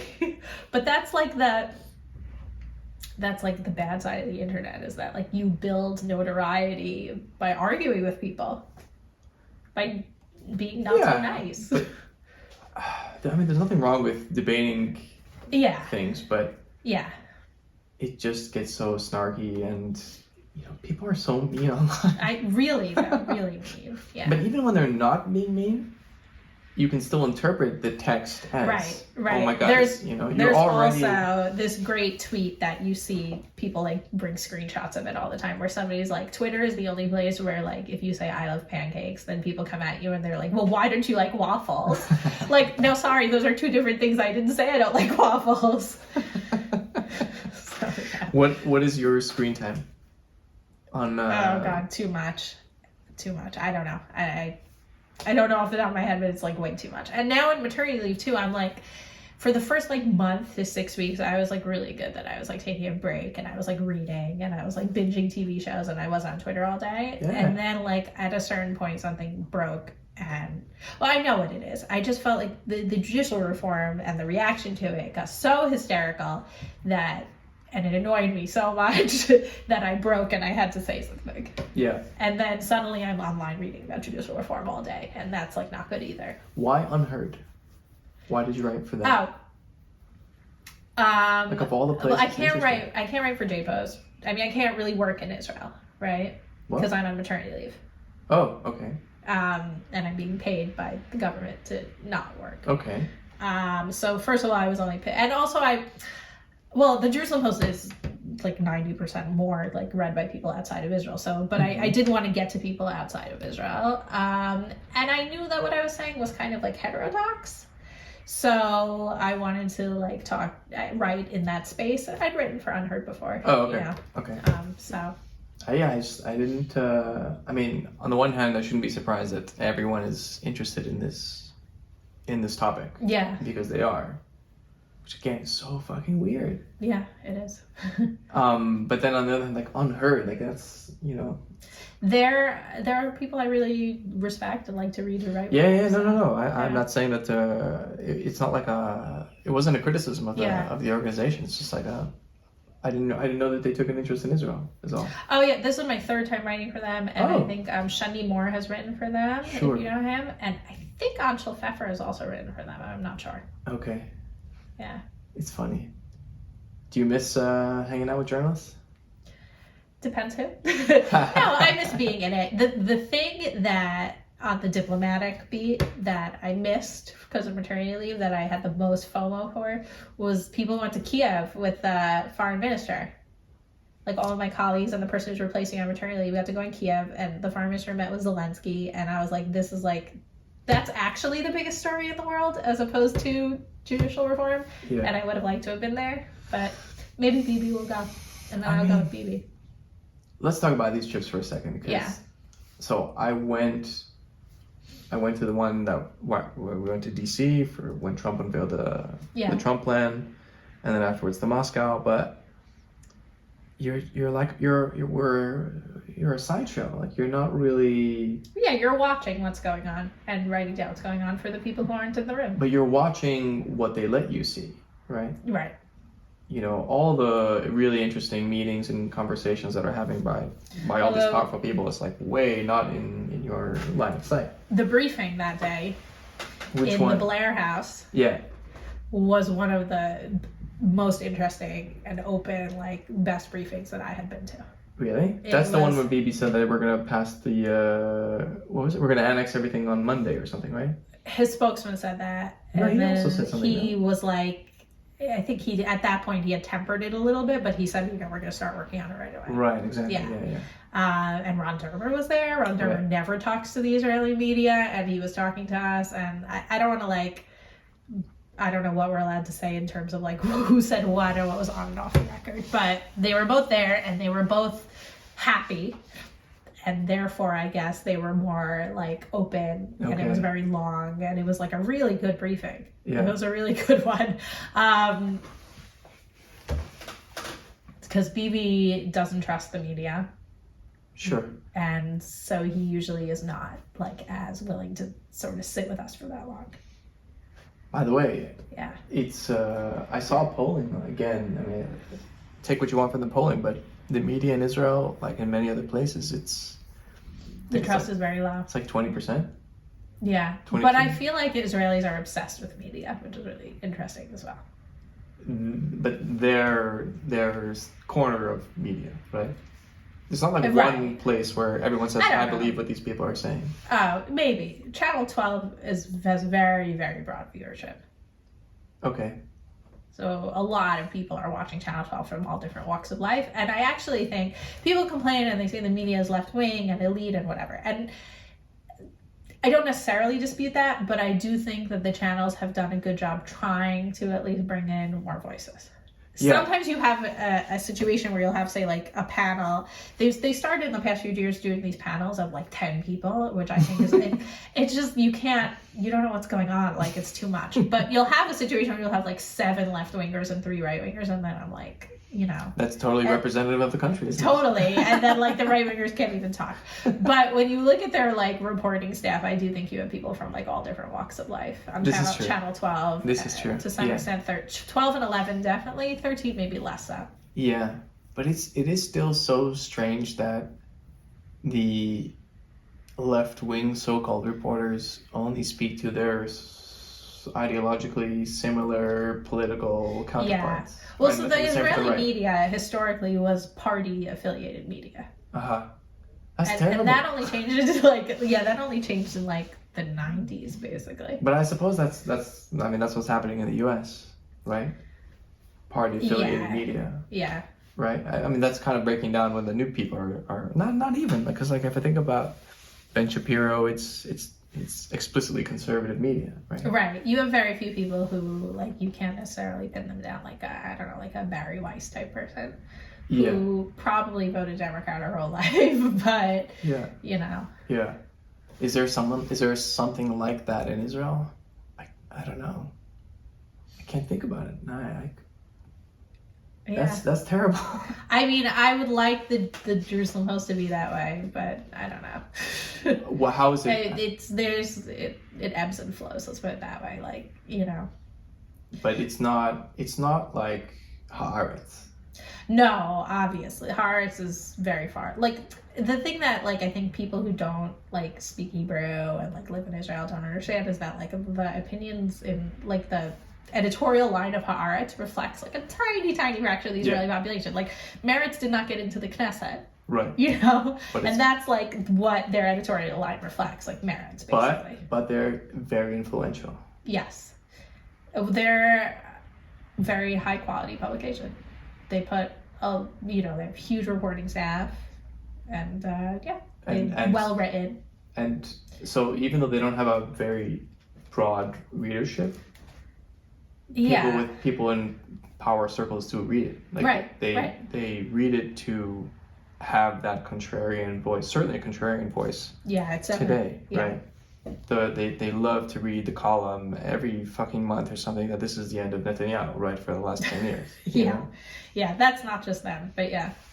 Sure, but there's this one guy who I love. He writes so beautifully, and he's always wrong. It's Yossi Werder. Yes. He writes so it's so much fun to read him, but he's always wrong. That's how I feel. Like I actually don't. I read like Haaretz online sometimes, but like in terms of like on Shabbat, like, what did I sit in front of a real newspaper and read the weekend columns? Right. I prefer Yediot. Okay. My favorite paper is Makovi Shond. Really? I think read it. You should read it. It's First of all, it's beautifully written in the way that like Haaretz is also like just high level Hebrew most of the time. Okay.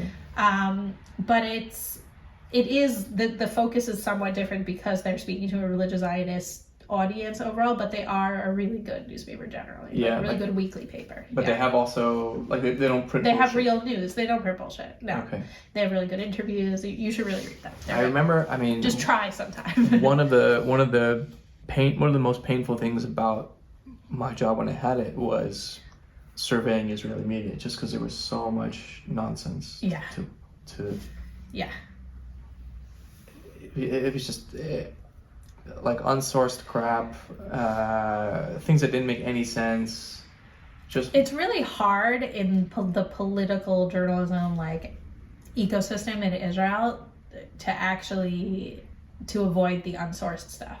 Yeah, it's so because like right, the politicians think they can get away with it, and so you have no like, and it's like you this politician is telling you like, oh, I'm going to do this and this, and you know they're going to do that, but you have no. It's so funny. One time there was the maritime dispute with Lebanon. Yeah. And I got a call from someone in the energy ministry, and it was an off-record briefing, and they were telling me a little bit about some of the negotiating stance that Israel had. Yeah. And I asked a bit more penetrating question, like give me some more detail. It's like, no, listen, I don't want to say anything because we don't want to negotiate this stuff on the media. I'm like, what the fuck are you doing with me right now? Right. It's so bizarre. It's so ridiculous. It's so. The maritime thing, I think people don't talk enough about it because I think, there's like what goes around comes around, and like Lapid rammed that through something that people saw was giving up territory. And when you give up territory, you're supposed to have a referendum. And fine, he got legal permission not to do it, but he did it 5 minutes before an election, like literally like the day before an election, without any serious consultation with the Knesset. And, when you just disregard the Knesset, that, you disregard the structures of the government, then, that permits the other side to do the same. And now it's not like judicial reform was something they had just come up with in November, but like, it wasn't wise of Lapid to behave that way. Now, on the other hand, I understand that they were worried about the politics in Lebanon, that they were not going to have this opening with Lebanon for much longer, so they wanted to get it done. What opening, though? They did it under the president, Michel Aoun, I might be pronouncing it wrong, that was the end of his term. His term was ending October 31st, and they didn't know if the next person would sign the agreement. Fine, but there was an open threat from Hezbollah. I know, and that made it look really bad. Now, I've been covering this for years, and so, like, I knew that this wasn't just, like, Hezbollah only started threatening a few months before it was signed. So, like, I knew that it wasn't like this is only happening because of Hezbollah, but the optics of it were terrible. Because when I wrote these stories, when Netanyahu was prime minister and Steinitz was energy minister, and I was writing these stories, the only person paying attention was, like, Bloomberg and Globes, So... Yeah. But it is an important story, It's very energy. I think is really interesting. I actually pitched a book about it, but the people I pitched it to thought no one would want to read that. What was the book? Just about how energy has like impacted Israel's international standing and like energy diplomacy. I also pitched a book on energy, but more from the company side But the whole history of energy in Israel is fucking wild, man. Yeah, those guys are cowboys. Literally cowboys. I'm not joking. Like they hook up with these guys from Texas. I think they're also evangelical Christians. It's like it's such a wild story, Yeah. And you're right. Like the energy game in Israel it's like the whole story of Israel was like we have no natural resources, and all of a sudden we do, and it's because these wild cowboy Israeli dudes with the help of some Christian guys from Texas get band together. Yeah, I think it's a really great story. But yeah, same thing. Like there's no audience for it. Or maybe I just suck. You know what? I've wanted to write a book for a really long time, and it's hard to find like a marketable book idea. All right. So if you could write any book you wanted, what would it be? Well, we haven't discussed this, but I am very interested and passionate about the Temple Mount. And I think that there's a lot of politics there that are also very interesting. And that could be a book. How would you tell it? I'd have to think about that more, but I think there's so many like diplomatic and like crises that have happened in Israel that involve the Temple Mount that I think that there's like a lot of stories to be told. There are a lot of narratives there.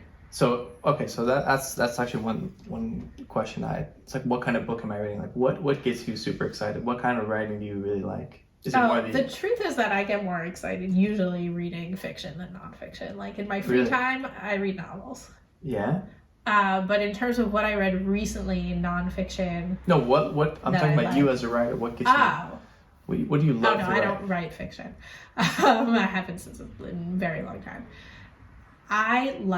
First of all, I like just writing up like interviews and profiles of people because I think there's a lot of interesting people out there that people should get to know them. Yeah.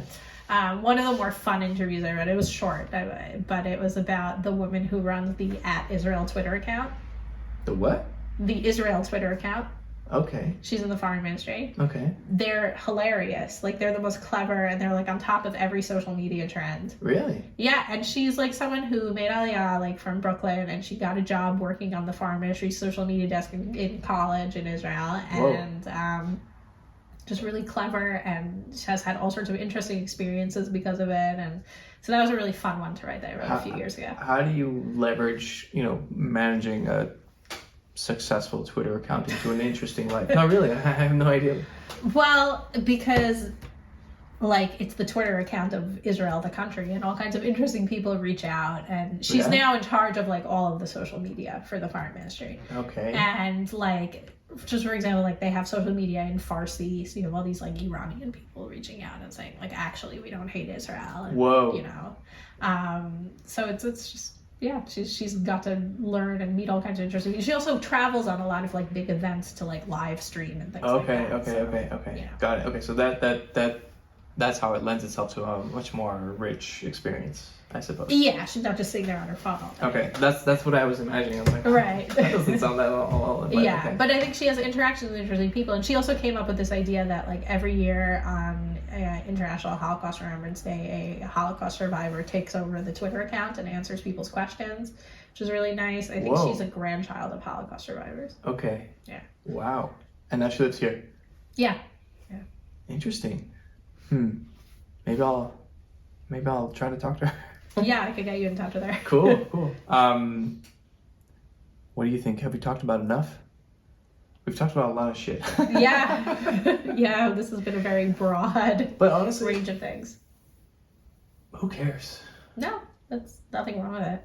I noticed, so like in the earlier episodes that I did, the mistakes I was making was I was thinking like a journalist. Yeah. You were trying to get to a certain point. Yes. Yeah. And because that's your job, right? Like you have a limited amount of time with someone, and you're trying to squeeze out something that pushes the whatever news, even if it's a little bit forward, and there's I've got something, I've done my work, Right.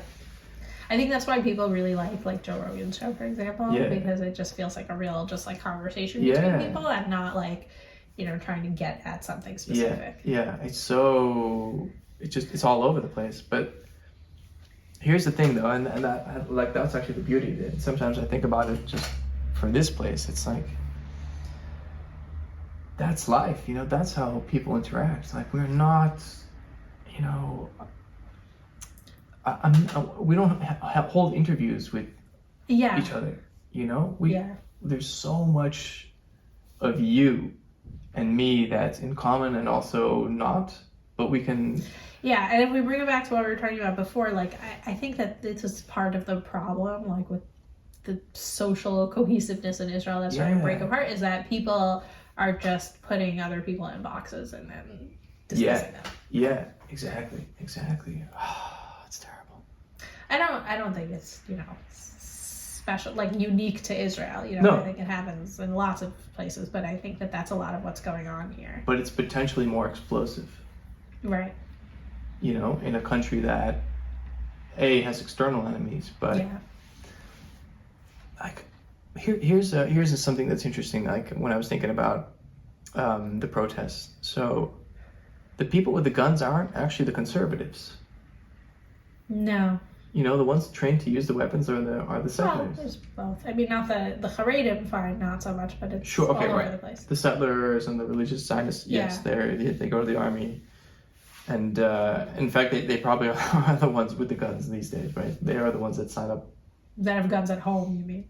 Yes, also, but even more so, just who fights in the combat units now? Yeah, there's a lot more. I mean, I don't think it's the majority religious at this point, but it was like, I remember, and this might have been like 10 years ago already, when they said like 30% of the officers' course was religious, and that was like huge because that's like 3 times their representation in society. Is it really? Religious Zionists are only like 10% of the country. Oh wow, for some reason. That's another thing, is that like it's always really, it's funny, and I know I do this too, but like when religious Zionists are like, you know, complaining about the elites, but like religious Zionism is like, can be super elitist, like well, there's a lot of religious Zionists on the Supreme Court, and we're just like very represented in all kinds of, like, certainly in Bibi's inner circle, but in the finance ministry, and like you see people with knitted kippahs in high places all over. The schools are very good. And there's like a drive for, I think, excellence, like culturally, which is not exclusive to religious Zionists, but I just think that it's sometimes ironic when religious Zionists compare about elitism. Yeah, you're right. I mean, one of them was a prime minister not so long ago. Right. Yeah, and they are in the halls of power for a long time, right? I mean, Bennett was in Bibi's circle as far as 2008. 2008, yeah. I mean, that's a long time. That's 15 years. Well, Bibi is often surrounded by, he surrounds himself with people who are religious Zionists. Right. Again, so bizarre. And almost always has, yeah. I always like to end on some sort of optimistic note. So help me. I'm an optimistic person. Okay, good. And I think that this is going to work out. I think there have been big bumps on the road for Israel in the past. I talked about this engagement. There was Oslo. Oslo did not work out very well, but our internal cohesiveness survived Oslo. I hope that it doesn't take something horrible happening for people to wake up and become, more united again. I hope that we just reach some sort of equilibrium. But on when was it? There was that the terrorist attack on in Tel Aviv. Yeah, on Thursday. Thursday last week. I can't believe. My first thought was, oh Christ! I hope that wasn't everyone. I told you I was at that dinner this week, and we were all saying that. Like someone brought it up, and everyone was like, "Yeah, we thought that too." That a Jew shot another Jew or something. That we hope that was not what was happening. Okay, but even well, it's also like when I saw it on my phone, it was like during the protests, someone was shot. Like that was all the headlines, and I was like, why are they presented like that? Yeah. Like, yes, it's true there were protests happening, but they were like a couple miles away. Exactly. Yeah. But the very fact that so many people thought that is scary. Right. It just shows how crazy this has gotten. Yeah. And yes, I share your optimism that the politicians will reach a compromise that nobody will be happy with, but will work out in the end, I think. What it has to be. It has to be a compromise that nobody's really happy with. But then it's the only way it'll work. It's the day after. Like I would hope that we don't have this lingering bad taste in our mouths that you see the secular Jews think, you see those those religious types, they're out to get us anyway. They're out to take over and destroy everything we built. And then the other one's like, you see, they're never going to share power. And the Arabs thinking those Jews are crazy and they're just destroying themselves. I hope not. I really hope that that people will actually learn and take, for example, the Bennett and the guns. It's like they avoided going too far and pitting all of us against one another. And they came to some compromise, and we celebrate that instead of and I don't see Bibi or Lapid having that instinct. It's not about either of their politics. They're just both fighters. you know, and Gantz and Bennett have a different kind of personality. Yeah. Oh, Jesus. At least, like, they're saying, you know, Netanyahu is not supposed to speak in public about the judicial reform or whatever, but, like, at least the reports are that behind the scenes he's like, trying to calm things down. Yeah. Which, you know, speaks to, I hope. I think it speaks to how bad it's gotten, honestly, because he, he's a fighter. Like, that's not his instinct, I don't think. Yeah. No, I was trying to... I mean, I don't think he's an extremist, that's the thing. Like, people, like, call him all kinds of things I think are unwarranted. But I do think politically, you know, he has his claws out all the time. I mean, it's because he's constantly in the ring, right? And he's constantly getting punched, and people are out to get him. Definitely. Deservedly or not, I have no idea. But right. What's he supposed to do? Just sit there and take it? I mean, sometimes, as you said, right, that people, they go too far and they say things that aren't true. You gotta fight back. Yeah. You and very I know, absolutely. Like I think to myself, like, even with like Yair Netanyahu, like, he says things that I find like to be really awful. Even if, like, sometimes I'll like agree with like whatever ultimate points he's making, like the way he speaks to people, like, I find to be really terrible. It's horrible. But I also think, like, if you lived your whole life the way he did, where people are just like hate your family so much all the time. Oh yeah. Like, how would that affect anybody? Interesting. I guess I never thought about it through his eyes. What? Explain that a little bit, because I've never been in that headspace. I mean, he was such a small child when Netanyahu became prime minister in '96, and he's basically lived his whole life where the mainstream like message about his dad is that like his dad is like a terrible, corrupt person and a liar, and like everyone hates him. Wow.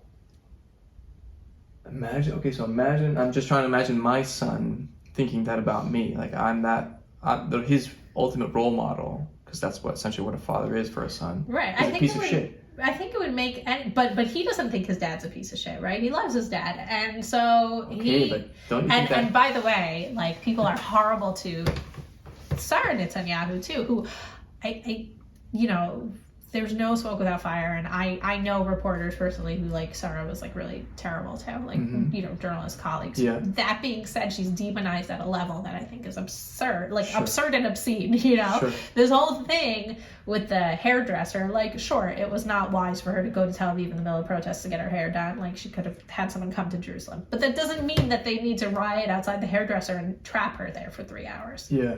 You know? So anyway, you know, I think Netanyahu has 2 sons, right? And Yair has grown up and become like very, very pugilistic. You know, like, his whole attitude is to fight back all the time. He's a troll, yeah. He's a troll. Yeah. And he wants to fight fire with fire. Yeah. And then Avner is more clearly like, he's quieter and he doesn't want to be involved. And I think that it's just interesting to see how different people react to similar circumstances. Isn't he autistic, or am I making that up? People have said that. The family hasn't confirmed it, and if he is, then he's extremely high functioning. I have no idea. Okay. I actually met him and talked to him once because, you know, I started as a reporter at age 23. Like, that's why I started reporting the Knesset. And so people did not realize I was a reporter a lot of the time, and they assumed that I was like an aide working for some Knesset member or whatever. And I would often be able to like sit in a room that reporters aren't supposed to sit in. People know I am. So one time I went to like a young Likud campaign event. It was like in a nightclub and whatever, and Avner was there, and he was like 16 years old, and he had a kippah on because there was a time where he wore a kippah, and he was just like standing in the corner uncomfortable, and I like chatted with him a bit. Yeah. And he's like the sweetest kid. Like, what they say about him is right. He's the sweetest kid. But I have no idea, like, you know, autistic or not. Like, it's private, you know. Any. It's amazing.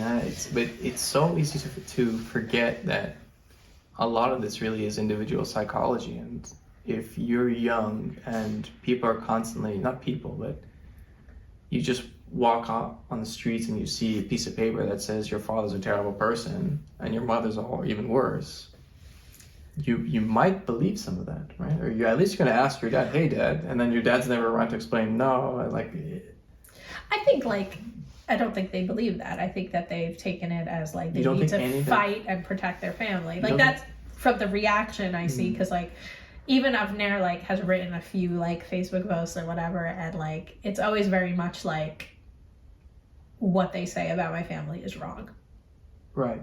And so like clearly there's like some sort of need, there's a need, and I can understand it from their perspective, like a need to be defensive. Yeah.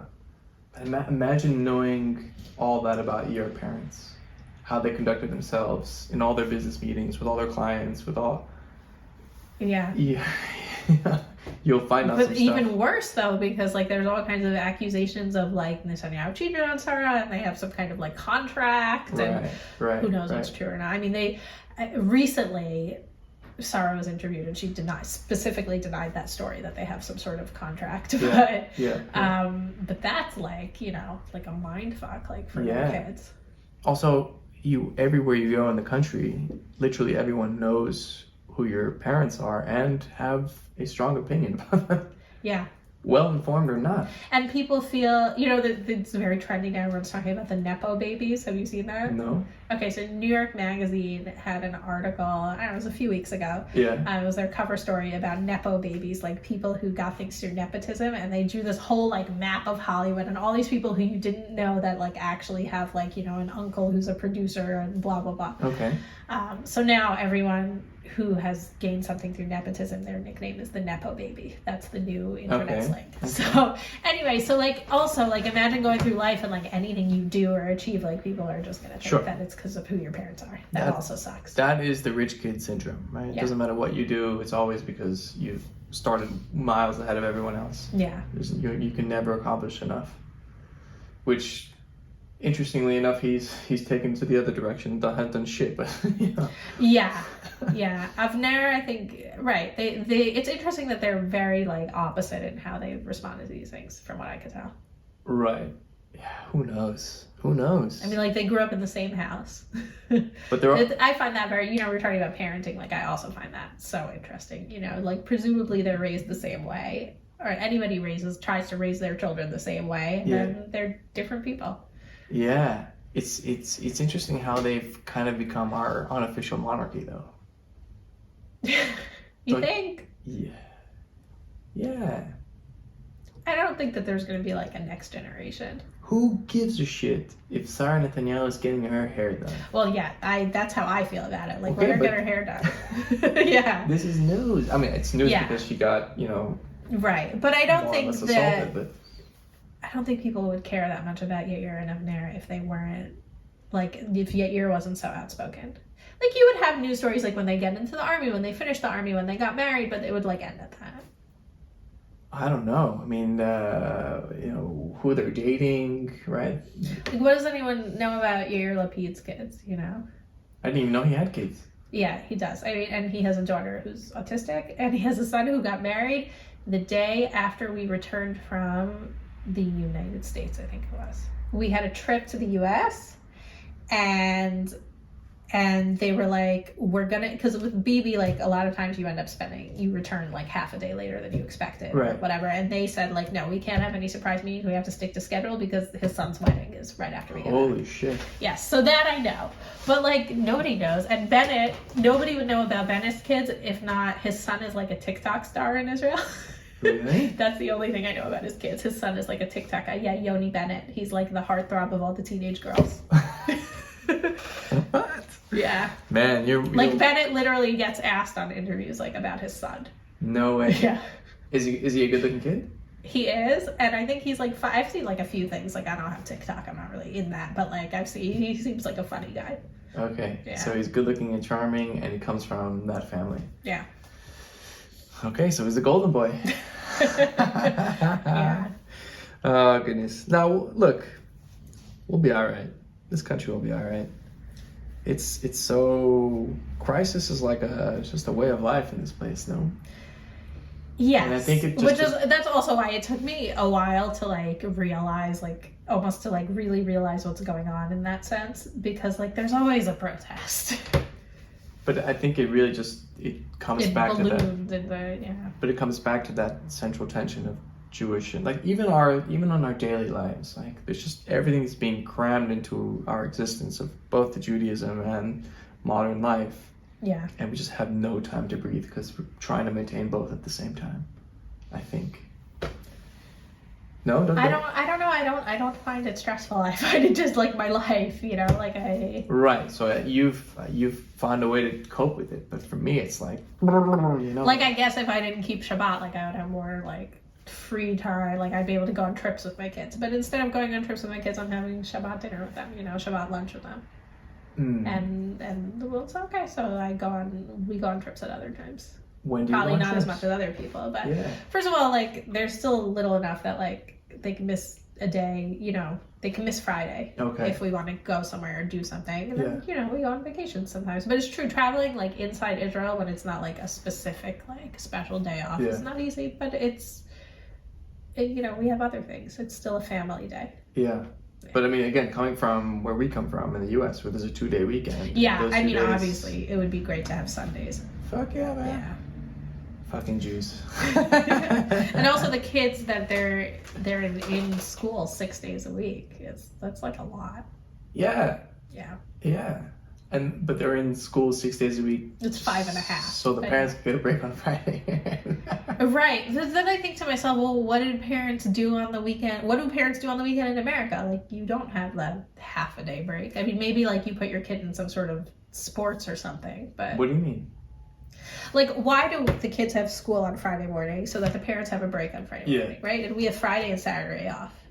In America, people have Saturday and Sunday off. There's no school on Saturday or Sunday. How did they get that break for their kids during their time off? I don't know. They go hang out with the friends and... Right. No? So, like, we could do that too in Israel. They don't have to have 6 days. Only for one day, right? Well, for me, it's one day. But for you, don't you drive or do it? Like, what do you do on a Saturday? I spend time with my family. Basically. Right. But... I don't think it's that different. All right, fine. You win that one.